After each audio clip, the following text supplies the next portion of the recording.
Like, just like make out like it's real. Don't just laugh along when we start saying all these things to different people. And the only instruction I was given was you can't interact with Capella. Life after football. For a lot of players, it means going into punditry. Some turn to coaching or working in the game in other ways. But what about the rest? Some former footballers turn their sights away from the game, and there are a few big surprises.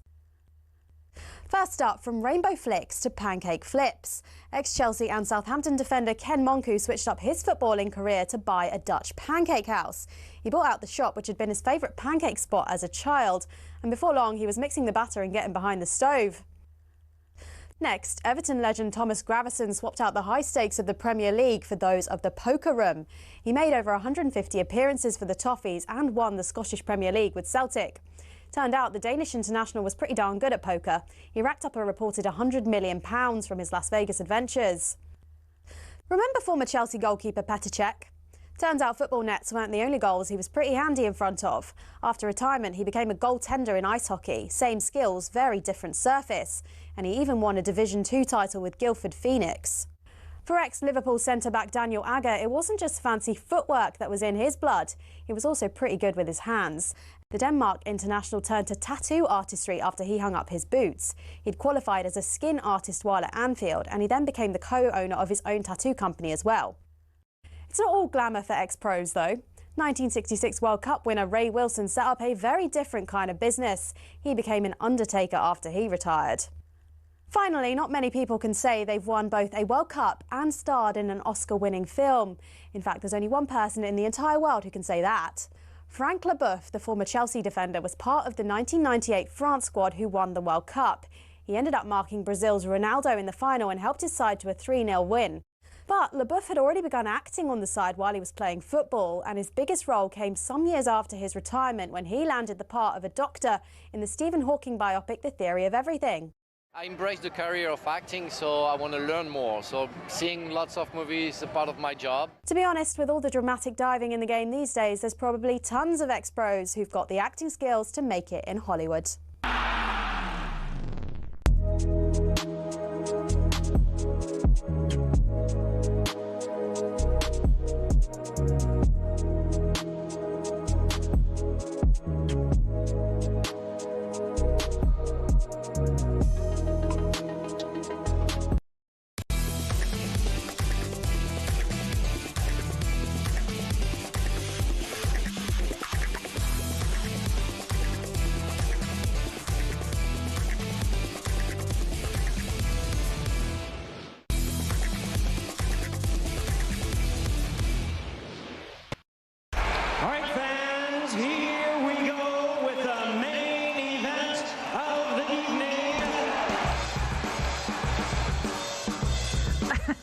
Adjust your ears. It's not the sports part, but they'll be coming up a bit later on. A very good evening to you. This is Kickoff on talkSPORT. I'm Natalie Sawyer, and delighted to say alongside me this Thursday evening is the former Everton, Swansea and Wales defender Ashley Williams. Now, coming up over the next 3 hours, we'll get Ashley's thoughts on the Premier League title race and who he thinks will come out and win the trophy. We'll get the latest from the ever-developing Spygate story and what the outcome of that might well be. We'll also look ahead to the FA Cup final, discuss the current state of defending perhaps in the Premier League, plus update you on the second leg of the League One playoff semi-final between Bradford and Bolton. That's at Valley Parade, and it's the visitors who lead 1-0 from the first leg, as well as also keep you right up to date with what's happening at golf's PGA Championship. We'd love to hear from you as well. Perhaps you've got a question that you might want to ask Ashley. You're more than welcome to 03717 223344. That's the number you can call us on. That's the number you can WhatsApp us on, or you can text us to 81089. This is Kickoff, and you're listening to talkSPORT. Ashley, welcome along. How you doing? Thank you. I'm good, thanks.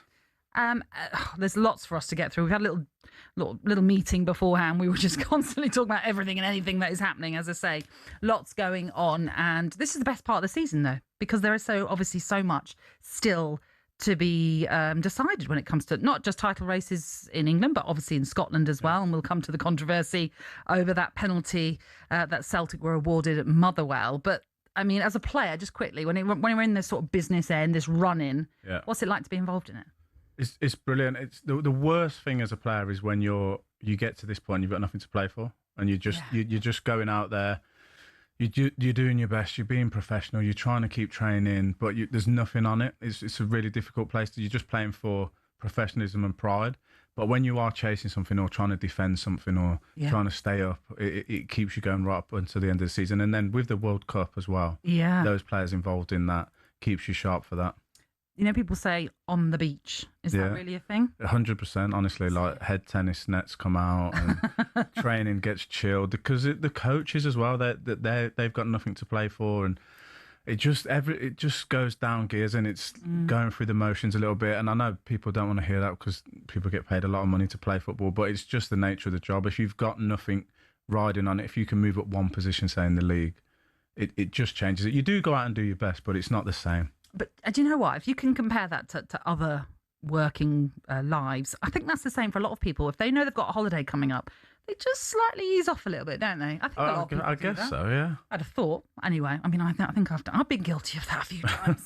But certainly who aren't resting going into these final few weeks of the season when you bring in the Champions League final as well is what's happening in the title race. So let's assess that now. That after Manchester City were 3-0 winners over Crystal Palace last night.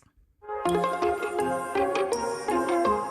Arsenal! Leandro Trossard has won it! He's come up with some big goals over the course of the season! Leandro Trossard, this could be the biggest yet! It's been an incredible week where those players are showing the way they're standing. Pablo has his arm across David Raya and he's holding him down. I mean, if Arsenal win the title, this is going to be dissected for the next 15 years. So how did it affect your mood when you saw the goal? Crystal Palace. They're not given. Crystal Palace.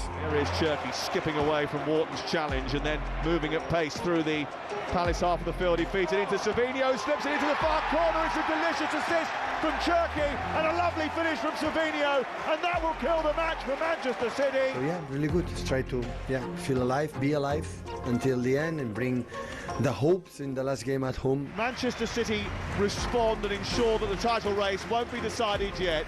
Not until the last week of the Premier League season at least. There will still be tension, the nerves will jangle, but Arsenal know, and City know really, that if the Gunners beat Burnley on Monday and then beat Palace on the final day of the season, then there's nothing that City can do to prevent Mikel Arteta from winning the Premier League.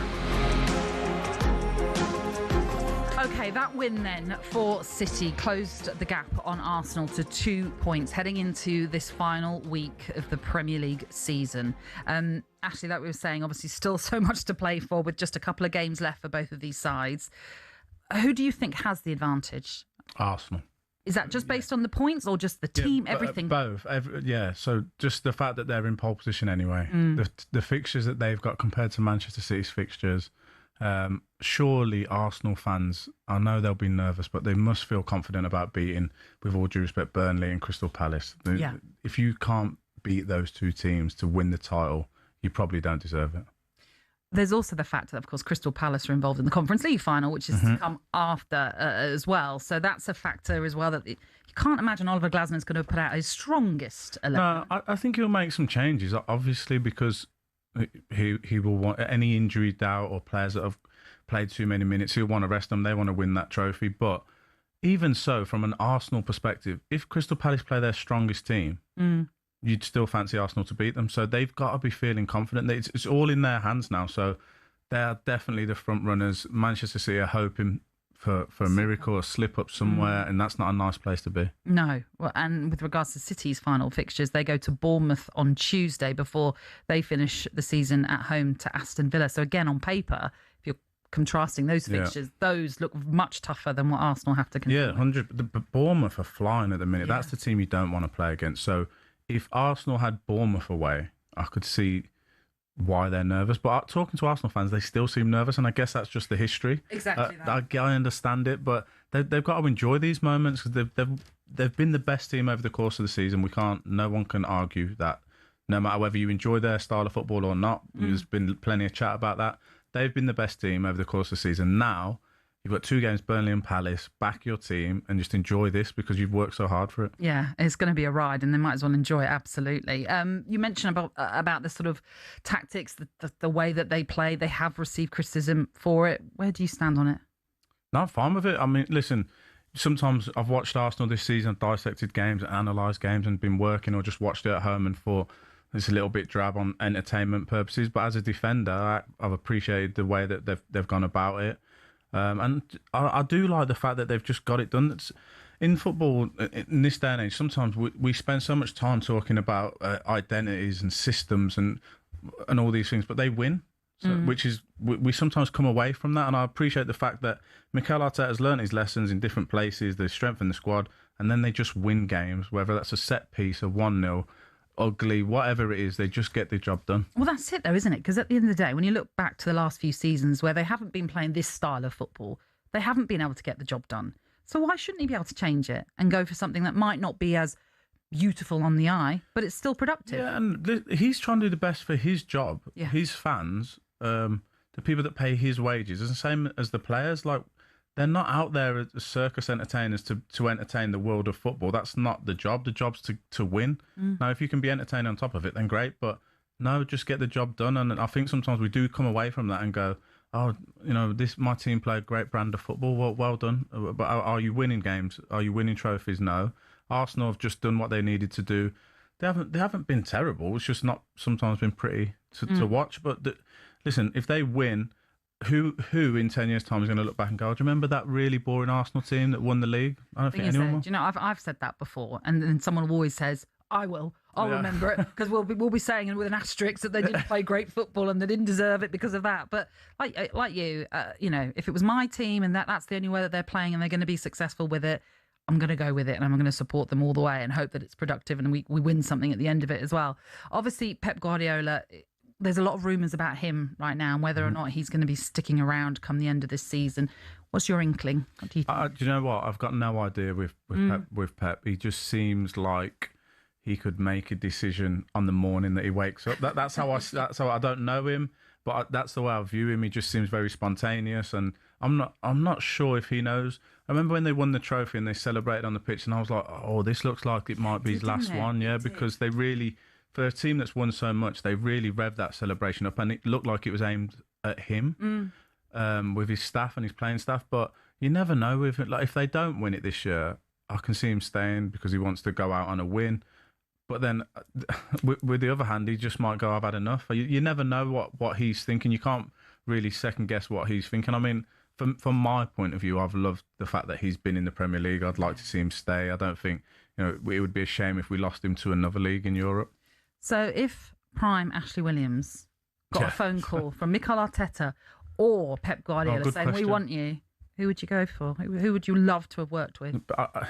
So it is a good question. I'd say Pep, only because I just think he fascinates me. The way he talks, the bits that I've seen in the dressing room, I'd love to be in there and just see how he works day to day. And just with what he's done, don't get me wrong, Mikel Arteta's had a great career as well, but just the Guardiola, the player, now the manager, the clubs that he's worked for, how he works, it's different all the time. It must be really intriguing. You learn a lot in there. But I know why you asked the question, because Arteta is very defensive minded. It seems that his teams are this season, but Pep Guardiola just fascinates me. I'm a big fan of him. Yeah, I don't think you'd be alone in saying that as well. Like you say, everything that he's done already in the game, just to say you've worked under him, I'm sure would. Yeah, and do you know what? It might not work out. It hasn't worked. It hasn't worked out for a lot. He might go, I don't know. 1 week I don't know why we signed him. But at least it would be interesting. That's what I think. It would be interesting. If he was to walk away, I mean, how much of a loss do you think that will be for the Premier League? For the league, massive. For me, is he still the biggest name as a manager in football? Probably. I think so. Luis Enrique's up there as well. But I just think we want as many of those big names and people in our league. And the fact that he's here is massive. Obviously, Jurgen Klopp went from Liverpool. It's not the same for Liverpool anymore. And if he leaves, who takes that job? Like, who can step in? Who can fill those shoes? Maresca, isn't there? I guess that would be the natural one. I can see why people are saying that. But good luck trying to fill his shoes. Yeah. He's such a big personality, never mind the football. Well, you look at what happened at Man United, how long it's taken them to... I mean, they haven't even got near, really, to replacing Sir Alex Ferguson. To a degree, Arsene Wenger, has taken time for Arsenal to get to now where they're at. And you could argue the same with Manchester City. Well, and because these figures that you just mentioned, those managers, they seem to just be not bigger than the club, but they run everything in the club. So who can step in there and instantly get the respect of all of the staff, from the kitchen staff to the kit men to the players, the fans, everyone. It'd be a daunting task. Yeah, it certainly will be. It's fair to say, though, this next week is going to be incredible with the fact that Arsenal are at home to Burnley. That one is live on talkSPORT on Monday night, and we will, of course, keep you updated on what happens in Manchester City's trip to Bournemouth on Tuesday. And at the same time, Chelsea are in action as they host Tottenham, which will be an interesting battle as well. Manchester City continue to hunt Arsenal down, as we've been saying, in the title race. Is there time for yet another dramatic twist this season? Angelina Kelly and content creator Boovie discuss whether City can actually catch Arsenal and whether Bruno Fernandes is better than Phil Foden in the latest episode of the Daily Podcast, which is available on all your favourite platforms now. Don't forget, you can give us a call. Are you in the camp of Ashley Williams that Arsenal pretty much are dead certs for the title now? 03717 223344. That is the number to call us on. And next, we're going to bring you the very latest odds and shortly discuss the latest on the ever-developing Spygate 2 and the other big footballing stories as well. You're listening to Kickoff with Ladbrokes. It's 18 and over. BeGambleAware.org.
It's going to be a fun run. I mean, with the Premier League, I think it really is in our hands now. I can't see us giving it away with our remaining fixtures, especially Burnley at home next Monday night, which I will be going to. Kurt, I feel as well, Man City will drop points. I really believe it. Bournemouth away. Irio's last game, home game of the season, and they're fighting for Champions League. That's a tough game for Man City. Yeah, correct me if I'm wrong. If obviously Aston Villa go and win the Europa League final, doesn't that open sixth place?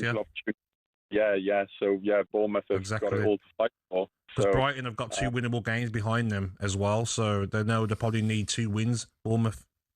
Yeah, Brighton have been in great form as well. So yeah, it's going to be an interesting one. But guys, I've got to tell you, and I know you guys have probably already been told, but a lot of rival fans listening to this are going to think I'm crazy.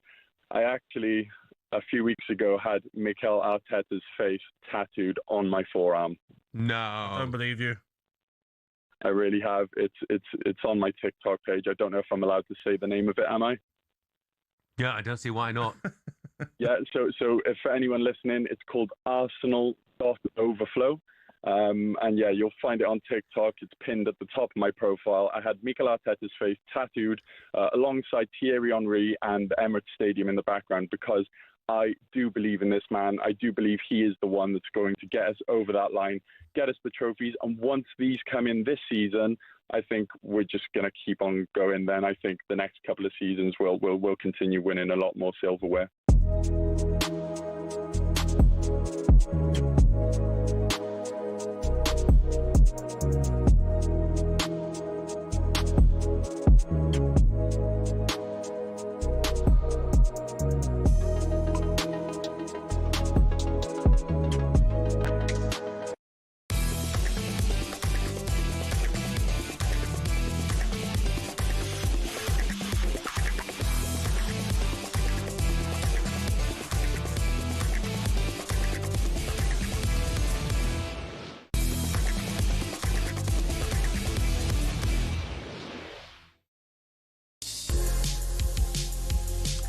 You're listening to Kickoff on talkSPORT with the former Swansea and Wales captain Ashley Williams and me, Natalie Sawyer, and we're taking you through until 10. And there's lots for us to update you on. There's a small matter of a playoff semi-final as well as the golf. So let's bring you an update right now on the PGA Championship. And talkSPORT Sean O'Brien joins us. Sean? PGA Championship update on talkSPORT with Arnold Clark. Get the UK's best used car deals, guaranteed.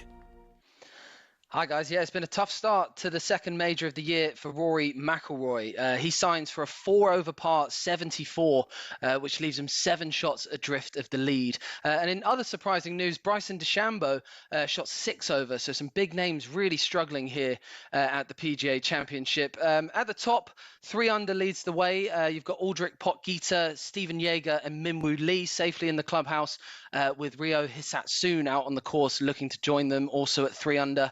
Xander Schauffele's 1 shot back in the clubhouse. Good start for the former PGA champion. Jordan Spieth, Brooks Koepka and Jon Rahm have all put themselves in the mix as well, just 2 shots back. And now the second wave is underway. We've got a blockbuster trio of world number 1 Scotty Scheffler and a couple of Englishmen in Justin Rose and Matt Fitzpatrick. They all just got their PGA Championship underway.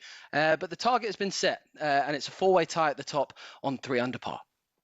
Get that winning feeling, courtesy of talkSPORT Win. Now, how does it sound? Winning £25,000 completely tax-free. Well, at talkSPORT, our competitions just got a whole lot bigger, with even more prizes up for grabs to give you that winning feeling. And to celebrate, we're giving you the chance to win big with 25k. But you got to hurry because entries close on Monday at 4 o'clock. And this is what you need to do. You might want a pen and paper for this as well. For your chance to win, you can head to talksport.com or text the word WIN to 83338. Text and online entries do cost £2.50 plus your standard network rate. Or you can call this number 0343 418 7260. So that's 0343 418 7260. But as I say, entries close 4 p.m. on Monday, and that's when you'll need to answer your phone if it rings. It's for only 18s and over and UK residents as well. This is a network promotion. Full T's and C's can be found at talksportwin.com. So for your chance to win once more, you can text the word WIN to 83338 right now. OK, surely we're going to get more on the Spygate saga. But right now, let's bring you the latest odds from Ladbrokes. Odds update on talkSPORT with Ladbrokes. Get a free bet every week of the season and a big boost every day. That's Ladisfaction. Minimum £5 bet. Conditions apply. 18 plus gambleaware.org. A very good evening to Alex Apati. How are you? I'm good. You know, I panicked for a second. I just looked at the outright promotion in the Championship. No sign of Middlesbrough just yet. Just Southampton and Hull. That could all change though, couldn't it? I'm good though. Yes, we await to see what will happen with all of that. But we are led to believe in due course we will find out more. Let's talk about what we do know, the certainty of perhaps Bradford or Bolton making it through to that League One final, Alex. Yeah, it's going to be a great game tonight, wide open, all to play for. Even the promotion odds, which I'll touch on shortly, very, very wide open. The 3 teams still standing: Bolton, Bradford and Stockport, all separated by 2 points after 46 games this season. Bolton have the advantage in this tie in particular, but Bradford have the best home record in the league behind the 2 teams already promoted. These 2 drew twice in the league this season. It's always a bit of a cagey one, and I wouldn't expect anything less tonight. So Bradford are slight favourites to win this game. Bolton are huge odds-on favourites to qualify regardless. They don't need to win, don't really need to do anything, just keep a clean sheet, and they're in the final. Stockport, the home team, won last night, 2-0. We had extra time drama in the Championship on Tuesday. I'm going to side with the host tonight. Bradford to win 2-1 in 90 minutes is 7-1. And then I'm going to, a bit more drama, Bradford to win on penalties. It could be a late one for everyone tonight, but 10-1 for a Bradford penalty shootout win. OK, all right. Well, we like drama, so we'll see how that one pans out. And talking of drama, obviously there's Champions League football still to be secured when it comes to Premier League placings. And tomorrow night at Villa Park, it's Aston Villa against Liverpool, and the winner of that one, well, sews up that Champions League spot. Yeah, do you know what? I was listening. This is the sort of schadenfreude, I guess, of being a West Brom fan. I went and dug out a clip of Gabby Agbonlahor on talkSPORT about 4 months ago saying, Aston Villa, they're title contenders. They've got to be up there. It's just great to watch now, isn't it? 20 points off Arsenal there. 11 wins in a row seems like a long, long time ago. It's 1 win in 5 in all comps for them. They're outsiders to beat Liverpool this weekend. I mean, touch on Villa's recent form, drew with Burnley, lost to Spurs, and Liverpool can go 3 points clear of them in the top 4 race, if you like. Look, I guess none of this actually matters if Villa do the business in Europe, which they're odds-on favourites to do, but they could end up finishing 6th because they're favourites to lose tomorrow night, as I say, and they'll be outsiders to beat Man City next weekend too. So, yeah, Liverpool beat them 2-0 earlier this season. We're 11-1 for a repeat of that scoreline. As I say, all eyes on Europe for Villa, limping over the line in the league. So Liverpool to win and both teams to score. That is a 3-1 shot with Ladbrokes. Let's move on from your Brommy. Well, I should say your baggies. I forgot what I was going to say completely there for a moment. But anyway, we'll move on to the bias. That's what I wanted to say. FA Cup final. Manchester City taking on Chelsea. Yeah, do you know what? City are rightly favourites to lift the trophy. They're about 1-3. Chelsea are 2-1. And I didn't think Chelsea had a bad record in this fixture, but looking earlier, I've had 2 kids since Chelsea last beat City, and one of them starts school in September. So it's 5 years, I think, since Chelsea last won this fixture. Winless in 13. They've only scored in 4 of those games. Chelsea lost at Wembley in the semis a couple of years ago to City. They come here without a proper manager. Just shy of evens for City to win this game, I think, is a good bet in itself. Chasing the double, maybe a treble. Chelsea coming in with 2 wins in their last 11, both in this competition. They've lost 8 of those games, including 3-0 loss to City. City have scored 3 goals in each of their last 3 games as well. Obviously lost the final last year to what you might say is another mid-table side, Crystal Palace. Surely they won't make the same mistake twice this weekend, City. So City to win 3-1. That correct score is 10-1. I feel like I've been a bit harsh on every team tonight, so apologies. There's something cruel about you this evening, Alex, but we'll leave it there. Thank you very much for being with us. That was a look at the latest odds with Ladbrokes. It's 18 and over. BeGambleAware.org.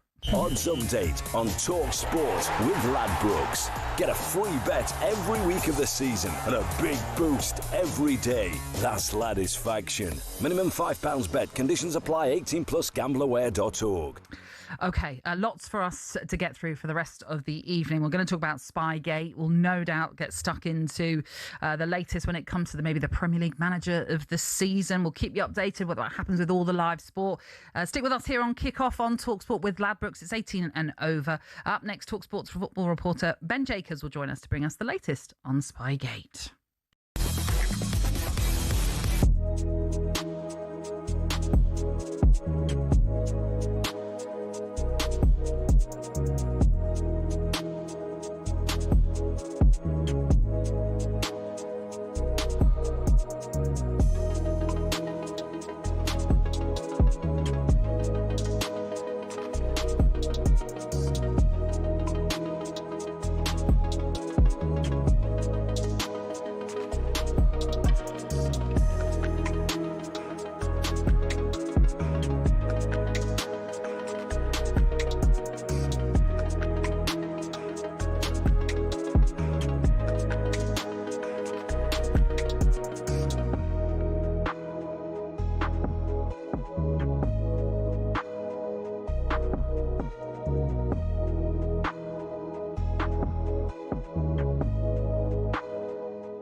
Ben White is to miss the rest of Arsenal's season and is set to be ruled out of the World Cup. A suspected knee ligament injury for Ben. He picked it up on Sunday. I think it was a 50-50, wasn't it? With Somerville of West Ham. Now, up until now, Tuchel has ignored Trent Alexander-Arnold since his move to Real Madrid this summer.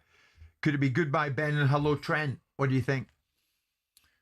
My gut feeling is Tuchel just doesn't fancy Trent, no matter who's fit or not, to be honest, from a defensive point of view. That's how it feels. The recent squad, he had, 36, and he didn't put him in, so I don't see why I'd be putting him in now. You think he's decided he's not going to be featured? It feels that way. Yeah. I might be completely wrong, but no matter what. Yeah, I don't think he'd be going. It's a shame for Ben White because he seems to be in the good books for Tuchel, and he's just started to get his form back a little bit, playing regularly because Timber's injury. He's decent player. Yeah, yeah. And I know Gary Neville had a little criticism of the way he made that tackle I kind of make him right in a way, but the problem you've got now, because I missed the final once by dangling a leg. Rio come through me hard, Rio Ferdinand, the way it Leeds it was. And I did my ligaments, missed the final because of it. And I look back on the tackle and think, yeah, I should have gone in full tilt.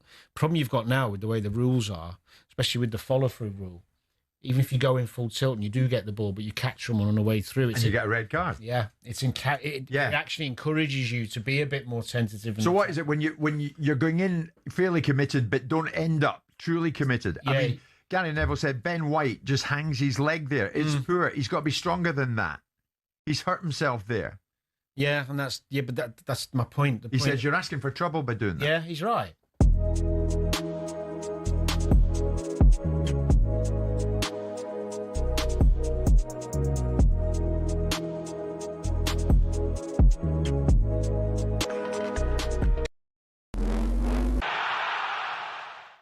It's another VAR decision that made aside a top-flight title. We're all talking about that decision at Motherwell last night. That means Celtic have a much better chance at the Premiership title on Saturday. Simon Jordan didn't mince his words. They want this refereeing fraternity to up their game. We've got to cut this disingenuous crap out. Martin O'Neill should be saying, honestly, that he doesn't think that's a penalty, because even the beneficiaries of bad decisions. Yeah, but then you will never get it changed. Ali McCoist was on this morning too. He says there's only one positive to come from the incident. You boys talking about it. Yep. Gary Lineker talking about it. Jeff's getting off his head about it. Everybody. I mean, it's as bad as it is.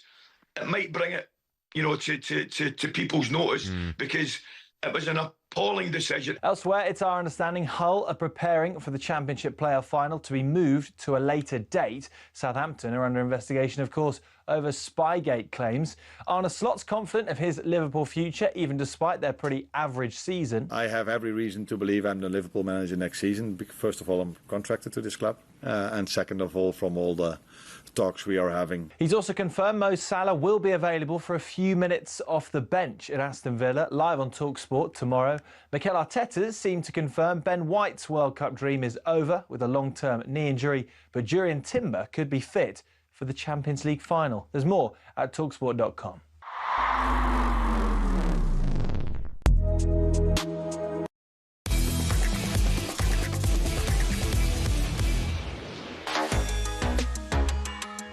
You're listening to Kickoff on talkSPORT, and you are in the company of the former Wales defender Ashley Williams and me, Natalie Sawyer. At 8, there is more action from the playoffs as Bradford host Bolton, trailing 1-0 from the first leg. Let's bring you a reminder of the team news with your commentator, Jim Proudfoot. Good evening. Good evening, Nat. Hi, Ash. Well, these two sides both had moments in the sun in the Premier League. Now they meet in a League One playoff as they try and end their respective 22 and 7-year absences from the Championship. Bolton won the first leg 1-0, and whilst they're unchanged, Bradford welcome back Bobby Poynton from an ankle injury. He comes in for George Lapsey and will play in support of striker Caden Jackson. So Bradford have Walker in goal, Baldwin, Wright and Tilt, Nerfield, Metcalf, Power and Torre, Poynton and Sarcevic and Jackson. For Bolton, it's Bonham in goal, a back four of Osei Tutu, Toll, Farino and Johnston, Sheehan and Erhon, Cozier Dubry, who scored a superb winner in the first leg, Rodriguez and Sissoko, and then Burstow is up front. And as I say, we will kick off at 8 o'clock, Nat, over on talkSPORT 2. Jim, thank you very much. And alongside Jim is the former Arsenal midfielder Adrian Clark. Just a quick one to you, Adrian. When it comes to the regular season, they drew both of their respective games against each other. So are we thinking this is going to be a tight one? Yeah, good evening. Yeah, I think so. Yeah, look, Bradford don't have a very good record against Bolton Wanderers, so that might play a part in the game. But I think it's all to play for. Bradford didn't really perform to their level in the first leg. I think Bolton were probably unlucky not to have got a bigger advantage. So they may have got away with one, and I expect tonight it's going to be absolutely electric here. It's a 24,000 sellout, and they're going to bring the noise, the fans. And I think that Bradford as a team are really feisty. They're snappy in the tackle, very, very aggressive. I think they're going to bring everything they can today to get back on level terms at first and maybe overturn it. But yeah, we're in for an absolute belter, I'm sure. Indeed. Well, we look forward to it, Adrian. Thank you. As I say, you can tune in to Adrian and Jim as they bring you full commentary from that one on talkSPORT 2 as that one gets underway from 8. And we'll have updates here on talkSPORT. Now, delighted to say, joining us here in the studio, it is our football What's your correspondent? You promoted me last time. I did. I called you chief. I'll always think of you as chief. Ben Jacobs is with us, and I think it's only right that we talk about Spygate because this is continuing, obviously, to move on. Although we're still none the wiser as to what is going to happen. What's the very latest that you can bring us on? Well, we've kind of got an interim update, which is that this EFL-appointed independent commission will hear the case no later than Tuesday the 19th of May and potentially before. So that suggests an expedited case. Now, Southampton's perspective is they want more time. And naturally, if they can delay it and play the game, they will then feel they won't be at threat, even if they end up getting promoted to the Premier League, of having a repercussion related to Middlesbrough. But of course, a complication of that scenario is if Hull lost the game, do they enter into legal proceedings as well? Meanwhile, the EFL say they're still planning for a Championship playoff final between Southampton and Hull on the 23rd, but there are provisions in place in case that needs to be moved.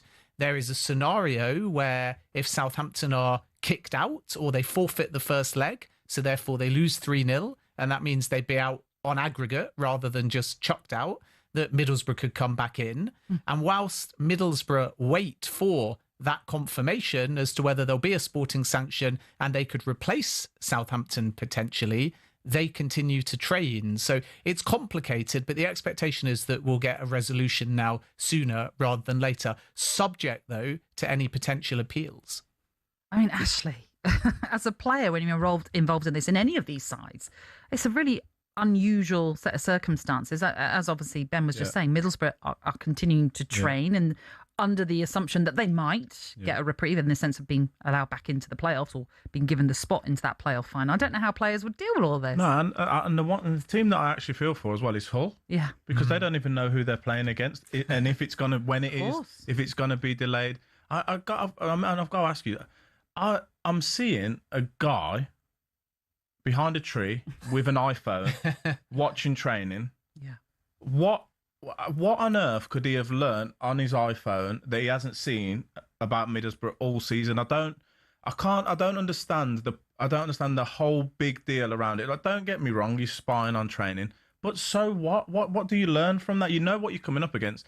Middlesbrough have had all season to get promoted. They've got 2 games. I can't believe that the game was decided on this little fella behind a tree with his iPhone. Well, what's going to be interesting is the analyst, or some are even now billing him as only an intern, but somebody within Southampton's coaching team, albeit at junior level, by name of Will Salt, is being identified as the person in question. And as you say, it wasn't rocket science. He turned up with headphones and a phone and hid behind a bush in a golf club that overlooks Middlesbrough's training pitch. Now, you could argue, and Borough will, that they were practicing penalties and the game was only a few minutes away from going to penalties. And then, of course, if Borough had lost on penalties, they might have pointed to the fact that at the same time he was up there, they were taking penalties. But the long and short of it is it comes down to integrity, but also, as importantly, prevalence. So the reason why Middlesbrough are seeking a sporting sanction is not just on integrity grounds. It happened with Leeds United. It was only a fine. It's the fact that they're saying this isn't just one guy in a bush as a one-off.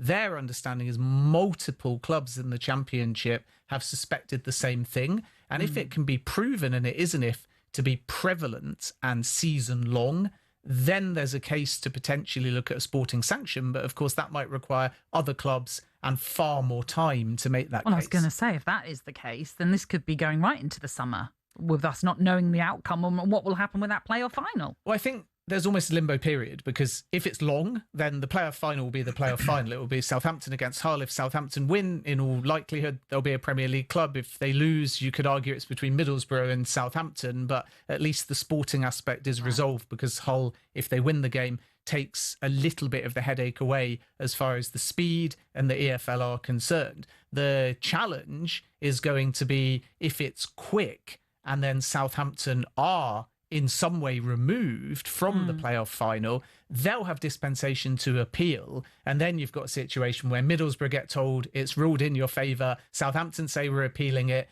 As you rightly say, Hull have got no idea who they're playing. And there's even a scenario, it's not just about who will contest the playoff final, but potentially they might have to delay the May the 23rd date as a last resort. And if they do that, they'll also have to work out whether Wembley Stadium is even available to be the venue. And I imagine that there might be some international players involved in these teams as well. And if it is moved further along the line, they might not be available if they're going to respective tournaments. And I think a fine, and a heavy one, would be the cleanest way of resolving this and the quickest. But we have to respect Middlesbrough. They don't want that. They're pushing for sporting sanctions. The EFL rightly have to run this process. The issue is going to be, can it be done in time? And will it satisfy all parties by the time you get to May the 23rd? And if it doesn't, then a bad look for the EFL will be to have not resolved this, to go ahead with the playoff final, because that adds an extra layer of legal complications, especially if Hull choose to also challenge. I think that the important thing, like you say, it's got to be dealt with on the 19th. It's got to be someone in there has got to make a call on the 19th, one way or another, and there's someone who's going to be upset. So there's no resolution where somebody doesn't try and take further action, but you resolve it on the 19th and get on with it, and then deal with what happens afterwards. Because what cannot happen is this to go on for long. You're just getting yourself into more problems. Just resolve it on the 19th, stick with it, and it is what it is. And if it goes against Middlesbrough, I understand they'll be unhappy. But like I said before, they did have the games. I get there was practicing penalties. It didn't go to penalties, so what? So it's irrelevant. You could have won that game in the 2 games. You didn't, and it is what it is. I guess, though, at the end of the day, it's going against the EFL rules, essentially, is what they've done, because you cannot you can't be seen to be observing training 72 hours before a match day. And that is where this is all centering on, with this particular individual who was found to be doing so on the Thursday before the Saturday game. But it is also an element of sympathy to, let's just assume the worst for Southampton. You have to have a bit of sympathy for those players, because they're not at fault in this scenario. 100%, like that, and that's why I say, and I'm probably looking at it from a player's perspective, but 2 games I've played for Southampton, whatever that information that he got, it didn't really affect my game. I'm sure it didn't. I prepared anyway. I know Middlesbrough. I've seen them all season. I've done my research before the game. And then now I've played my heart out for the 2 games. I've won it, and it gets taken away from me for something that I did. As a player, maybe as a captain, I didn't send him up there. I didn't. I just think from a footballing point, we need to get back. Most topics we talk about tonight are actually not going to be in between the white lines. The VAR, Spygate, all these things. Can we let's get back to the football? The football, Southampton won over 2 games. Now I understand the rule came in with Marco Bielsa, but we don't know what it is, so get it dealt with quickly and swiftly. And like you said, probably the cleanest way to deal with it is a financial implication. Okay, fair enough. But I just think in football they won the game, so that's the end of it. But just to quickly round that up in the sense of, if we do find out on the 19th what the punishment is, Middlesbrough, if it doesn't go in their favour, could take this further. They could appeal it, or could they do their own independent sort of situation in this? I mean, Middlesbrough will explore options. Now, understanding is the sort of Lionel Messi of sports law, as he's sometimes known. Nick DeMarco is helping represent Middlesbrough. So there will be creative avenues, but I think it's probably the other way around, that if it is found against Southampton, Middlesbrough would then proceed and understand, are they or aren't they in the playoff final? Is it just a fine, etc.?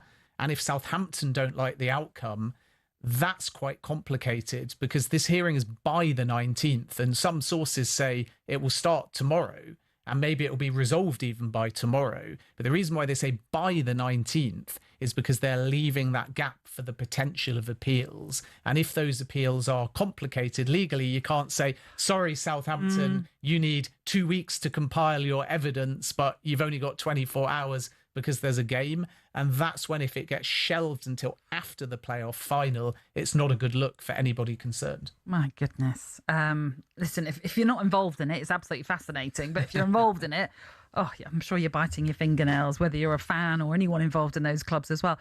Ben, thank you for popping in and bringing us up to speed on that. We'll get more on Spygate later as well, as we're joined by a former Football League CEO. Up next, we'll get into that penalty decision in that Motherwell Celtic. It's just what you want to talk about, isn't it? No. VAR. Was it really a handball? That's what's coming up next. You're tuning into Kickoff on talkSPORT with Ladbrokes. It's 18 and over. BeGambleAware.org.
cable work. Oh, is it? Okay, so, yeah. This is Never Ever by All Saints, but why are we playing it, I hear you ask? Well, I think this is nuts, what I'm going to tell you now. I was out Saturday night, with our friends John and Emma, right? Went for a curry. And, are you all right? Sorry. Turn it up, he wants more of it. Turn it up a bit. Sorry, no, carry on, sorry. Go on. Ready? Here we go, you got a good bit now. Come on. Vocabulary runs through my head. The alphabet runs right from... Oh, he's going to struggle with that. Oh, you got it. What's a tune, by the way? So I was out with my friends on Saturday night. I went out for a curry. And John's wife, Emma, said to me, I've never, ever, bearing in mind she's our age, right? I mean, I'm a little bit older than you. Ever had a cup of tea or coffee.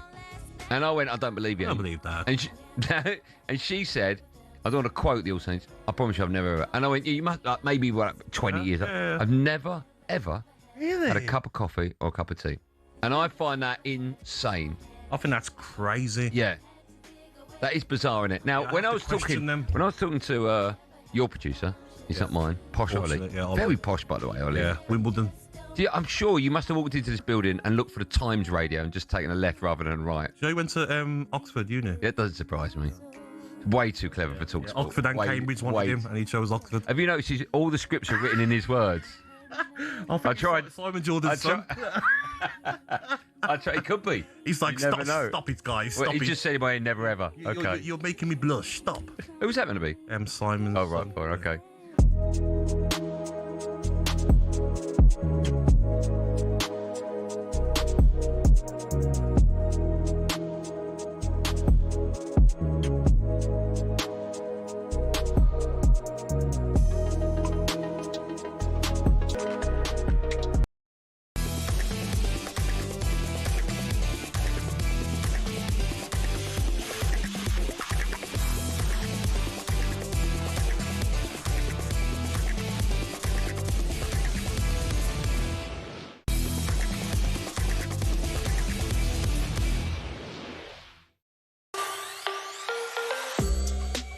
Good evening. This is Kickoff on talkSPORT, and it's the former Swansea defender Ashley Williams who's alongside me, Natalie Sawyer.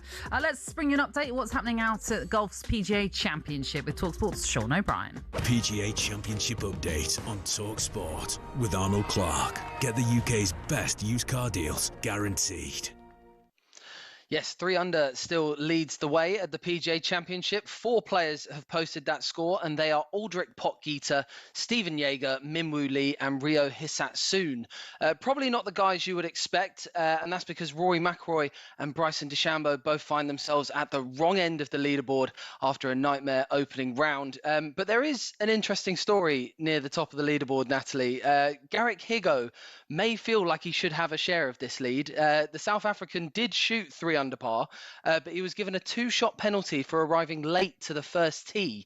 And now he's been arguing his case, saying he arrived just seconds after his 7:18 tee time.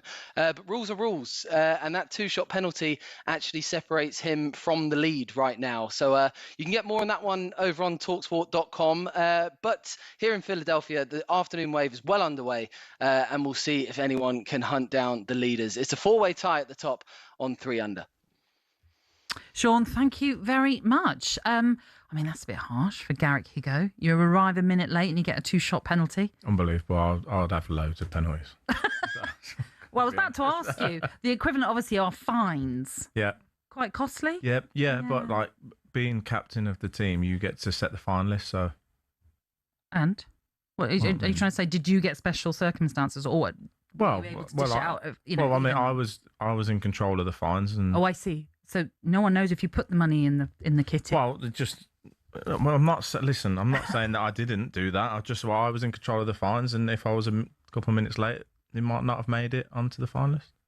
Ashley, that's not a leader. Just being honest. Yeah, after the event. Fair enough. All right, well, we'll move on so we don't, have you dig in anymore. VAR, something I know you love talking about. Yeah. Yeah, I can see it on your face. We all know we have our troubles down here, but as also north of the border, the Scottish Premiership title race has come down potentially to a contentious decision as well. Has to be said, the result at Motherwell has set up a fantastic final game in the Scottish Premiership as Celtic host Hearts, and of course one of those sides will win the title this weekend. But it was a controversial penalty that sealed that victory for Celtic in the last minute of added-on time during their game, as I say, against Motherwell. The score was 2-2 at the time. Motherwell's Sam Nicholson was adjudged to have handled the ball in the box, with referee John Beaton sent to the monitor to review the incident. And it didn't take him that long to decide that he was going to award a penalty, and as a result, Celtic scored that and they won the game. Had they have dropped points, well, it would have needed a big win against Hearts for them to go on and clinch that title. But as I say, they face each other in what will be a nail-biter on Saturday. As it is, any victory on Saturday for Martin O'Neill's side would give them the title. talkSPORT's presenters have already had their say on this decision today. Just when it looked as though Hearts had one hand on the trophy, Celtic were awarded a penalty deep into stoppage time.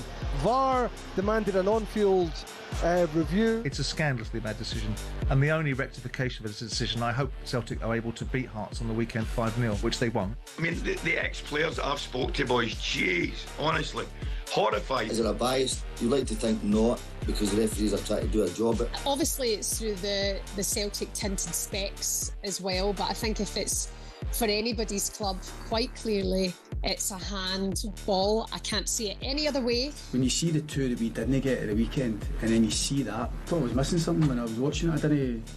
I had to ask, what am I looking for here? A horrendous decision that has effectively, I think, once again, embarrassed Scottish football. Yeah, some varied thoughts on that one. As it is then with the table, it's just a point that separates the two sides. Hearts on 80, Celtic on 79. Let's bring in our Scottish football expert, Stuart Weir, who can add more to this one. Stuart, good evening. Where do we start? What do you make of it all, Stuart? Good evening. I think actually the key comment there was Derek McInnes. When you saw the decision that was made last night and the two that Hearts didn't get at the weekend, you can understand why Hearts fans and their manager are somewhat aggrieved. Last night, John Beaton didn't give the decision on the field, but he took about 8 seconds to decide, it was a penalty once he watched it on the monitor. I have to say the angle itself on the TV screen was a bit inconclusive. I think a guy involved in Spygate could probably have filmed it better from Middlesbrough. And everybody's had their say. I think Shaban there said it, if you're of a green persuasion and looking at the world through green specs, it was a definite handball. In fact, they had both hands on the ball and threw it into the stand. If you actually look at it, for what it is, the velocity means that it's come off his head. If that came off his hand, it would have dropped. And I think Ashley would agree with that. The fact that the ball flies off his head and goes in a completely different direction makes you think it's hit something solid, not a hand. Therefore, it's hit his head. If it's then brushed his hand, is that really a penalty? I said when VAR was introduced in Scotland, and it was on Hawksby and Jacobs, I did say, you can bring in all the technology you like. The one thing that you've got is still the same set of officials deciding these things. And I think last night they let themselves down badly. This is the thing, Ashley. It is causing such a stir. And as you rightly pointed out, Stuart, Shaban is of a Celtic persuasion and she's not having it. It's definitely a handball. It's definitely a penalty in her eyes. Where do you stand on it? No handball. No. It's not, for the reason Stuart just said it.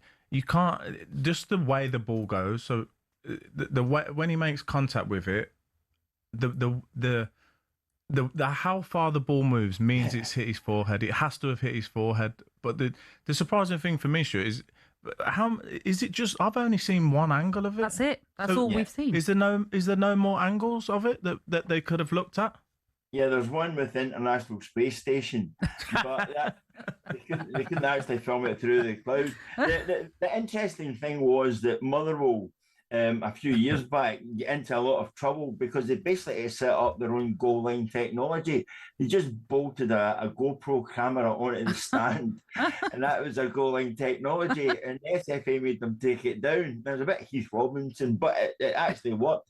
And so there's an element of irony in the last night that all this money and all this technology that's spent on Scottish football, which isn't very much, came up with this decision. It does, listen, it lends itself to a fantastic climax on Saturday. Hearts will need to keep a clean sheet, and they'll break the duopoly of Scottish football that's going back to 1985. And just to explain that to some of the listeners, Sir Alex Ferguson was still only Alex Ferguson at Aberdeen when that happened. So that's how long ago it is since Celtic and Rangers didn't win the title. So I think from that aspect, a lot of people would be quite happy if it had been done and dusted last night without it having to go to a Saturday. Yeah. I mean, at the end of the day, I'm in agreement with both of you. I cannot see how a referee can give a penalty on something that one angle that isn't even that clear. And, you know, the suggestions that and we also have to remember with the football law, not every touch of the ball with your hand is handball. Yeah. That is part of, the whole international football rule book. We know that. That's absolutely fact. Not every touch of a player's hand or arm with the ball is an offence. And in that particular situation with Nicholson, I don't think it is a handball because he's, one, used his arm for leverage, as we know. And secondly, the Celtic player is coming behind him, which is kind of lifted his hand, into his face, as it turns out to be. And if it's okay, I think from the angle that I've seen it probably does hit his hand. At the same time, he heads the ball. But if it hit his hand, would that not stop the speed that you're talking about with how far it? Well, I think he's headed. I think he's almost headed through his hand to the ball. Right. And that's what's got the distance on the ball. Okay. So in that case, it's still not a penalty for me. I understand. Maybe I'm still not sure. I've looked at it however many times today from that angle. I'm not really sure.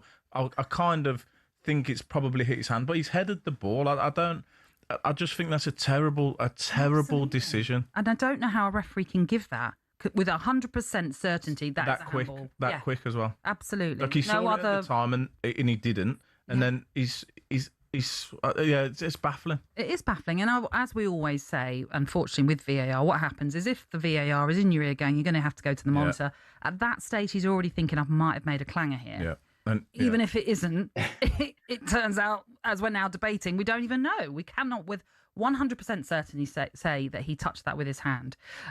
Stuart, it must be fun now, eh? Everything up there in Scotland talking about this. Whoopee, it's fantastic. I'm just looking at that list here in front of me. 52 referees, 88 assistant referees, and 30 video match officials all going to the World Cup. And none of them are Scots. There is a reason for that, and I think last night we saw why. Stuart, it's great to have you on. Thank you for giving us your view on that. That's Scottish football expert Stuart Weir. And Stuart will be back with Ben Fletcher this weekend on Extra Time, running you through the morning newspapers. We'll have updates on the last day decided, by the way, between Celtic and Hearts on talkSPORT this Saturday from 12:30. It does set it up for a great finale, without a doubt. Remember, Bradford against Bolton is live for you on talkSPORT 2. You can swipe across on the app for commentary of that one. But up next, we're going to get Ash's thoughts on Craig Bellamy's tenure at Wells and whether he'd be a good fit for a Premier League job. And we'll head over to the States to see how preparation is going for the World Cup, which is now just 28 days away.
We don't listen. Middlesbrough went 1-0 up, Jamie. He's right. Right, they played brilliant. The first half, we scored an equaliser, right, and that done it. That put it to bed because the second half we come out flying, mate. Middlesbrough had nothing. They were leggy. They were gone. I think the rule is if you're going to great call. don't get caught. What? What's that? The rule is you're going to cheat. Is that your analysis of? I think Spygate. I think if you're going to cheat, don't get caught. Well, I think if you cheat, rule number 1, don't get caught. Can't get caught cheating, mate. Can you? You can't say that, mate. Well, you can. You can't. I don't think it's cheating. What do you mean? Just don't get caught. What do you mean? It's cheating. It's not cheating. It is a form of cheating. It's not a form of cheating, but if you are cheating, don't get caught. Is texting another woman cheating? What are you saying to her? Well, you tell me what I'm saying, I'll tell you it's cheating. We're just having a little chat. We're having a, No, it's not cheating. We're having a little chat. You're a bit flirty. Well, okay, what am I saying? You give me the context of the text, and I'll tell you it's cheating. Say, I see you at the bar the other day. I got your number, and I thought I'd give you a message. I thought you look really pretty. That's not cheating in my book. You're a disgrace. You're a disgrace. Oh, that's not cheating, is it? What do you mean? It's a form of cheating. It's not. It is. No, it's not. It's fine. You can't get away with that. No, I think you wouldn't. You can't get away but here's with the thing. I ain't got caught. Delete the text. Delete the text. Delete the text.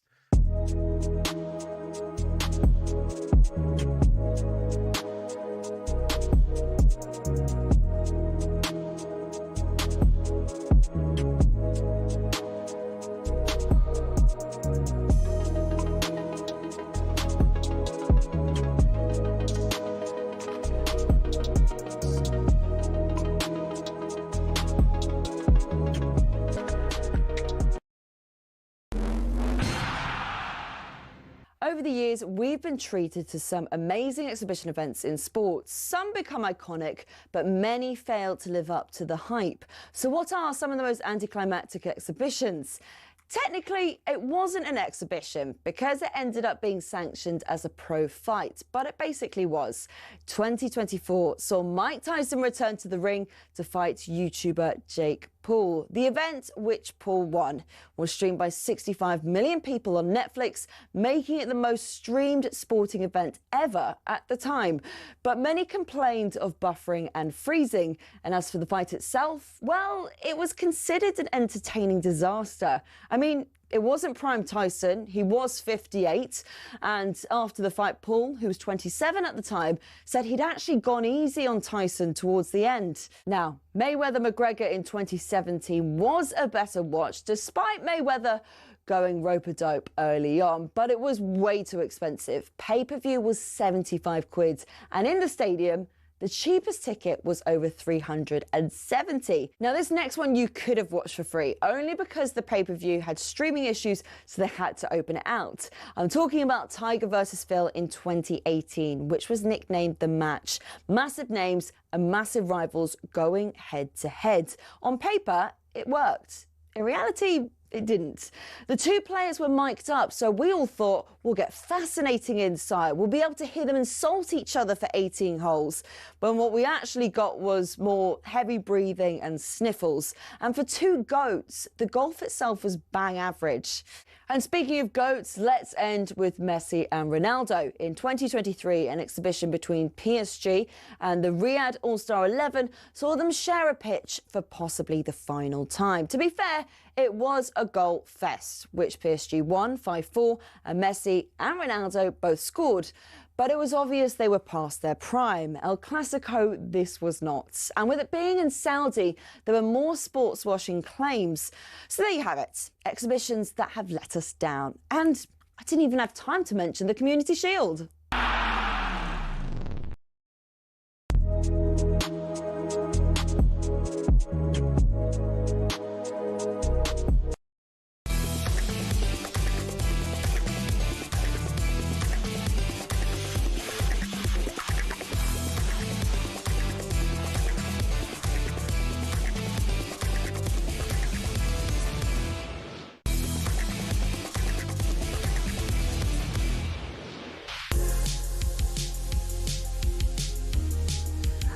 evening, this is Kickoff on talkSPORT. I'm Natalie Sawyer, and alongside me it's the former Wales captain, Ashley Williams. In this hour, we're going to look ahead to the World Cup, just 20 days out now.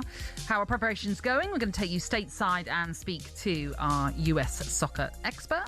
We'll get Ash's thoughts on who he thinks will be lifting the trophy this summer and what he makes of England's hopes. We'll ask him how he's feeling about Wales as well after they narrowly missed out on the chance of qualification and what it all means as well for Craig Bellamy. And we'll ask a former EFL executive what the due process will be in the Spygate case against Southampton, how severe a punishment well could be. Give us a call with your thoughts, 03717 223344. That's the number to call us on. You can WhatsApp us on that, and you can text us to 81089. This is Kickoff on talkSPORT.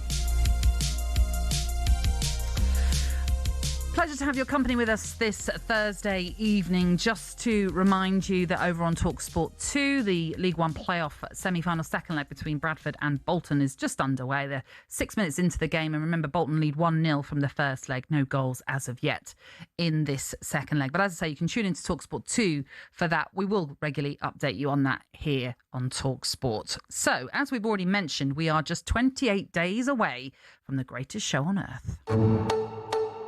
The greatest and most prestigious football tournament in the world. We are inviting the world back, and they are going to find an American soccer country and culture. And so to the football. It's Iniesta to win the World Cup for Spain. The magic matches and the fantastic football. Germany in seventh heaven.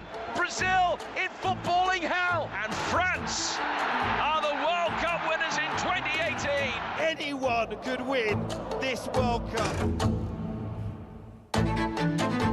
Mbappe has a hat-trick. He has his place in history. Thanks to all the French team. We love you, and we're going to come back in 4 years. Yamal, 25 yards out, right of centre, left-footed corner! Oh, my goodness! Harry Kane attacking it. Stoops, conquers, and England lead. I think everything is possible, but we have to make it possible. Here comes to Vinicius Junior! 1-0! 6 times champion of the World Cup. Well, it will be a fantastic event. There will be 104 Super Bowls in 1 month. Scotland are going to the World Cup finals! Kenny McLean! The real test now will be when we get there. How can we turn up? Dust off your passports, pack your suitcases. England are on their way. Come on, England! So yes, the home nations will be represented by England, looking to win it for a second time, and their first major, of course, since 1966, whereas Scotland are also heading out to North America, having topped their qualifying group to take their place at the World Cup for the first time since France 1998. Unfortunately, there was no luck for Northern Ireland or the Republic of Ireland, who were both eliminated in the playoff semi-finals, as were Ash's Wales. And my goodness, it was heartbreaking. In fact, seeing all of them bow out as they did. But what did you make of Wales under Craig Bellamy in that campaign? I thought excellent. I thought the job he's done has been remarkable for me. I remember his first game, and literally 5 minutes into the game, I was like, "Are they going to keep this? Is this how he's going to? Is this how we're playing now?" Because So explain if someone hasn't seen Craig Bellamy Wales. Well, it was Rob Page before. He had a difficult job. A team that was changing. Gareth Bale was just about coming to the end, and then Craig Bellamy come in. I'd spoke to him a little bit before. He said how he wanted to play. Obviously, he was with Vincent Kompany, and what he wanted to do in possession. He wanted to be a possession-based team. Really dominate the ball. When they lose the ball, a high press with a lot of energy, which is a big ask. And straight away you could see it. So the style of what he wanted to do, what he'd said he wanted to do, I could see it straight away. The players understood. Very detailed, a lot of meetings, and very clear with his message. Very mature the way he speaks to the media, the way he speaks to the players. I think the whole nation has been impressed with the way he's dealt with everything. The players enjoy playing for him. He's getting the best out of them. Really, really unlucky, as you said, heartbreaking at the way that we went out in the end. But that is football. But I think he's done an excellent job. I mean, obviously, it's led to conversations about his future and where that may well lie.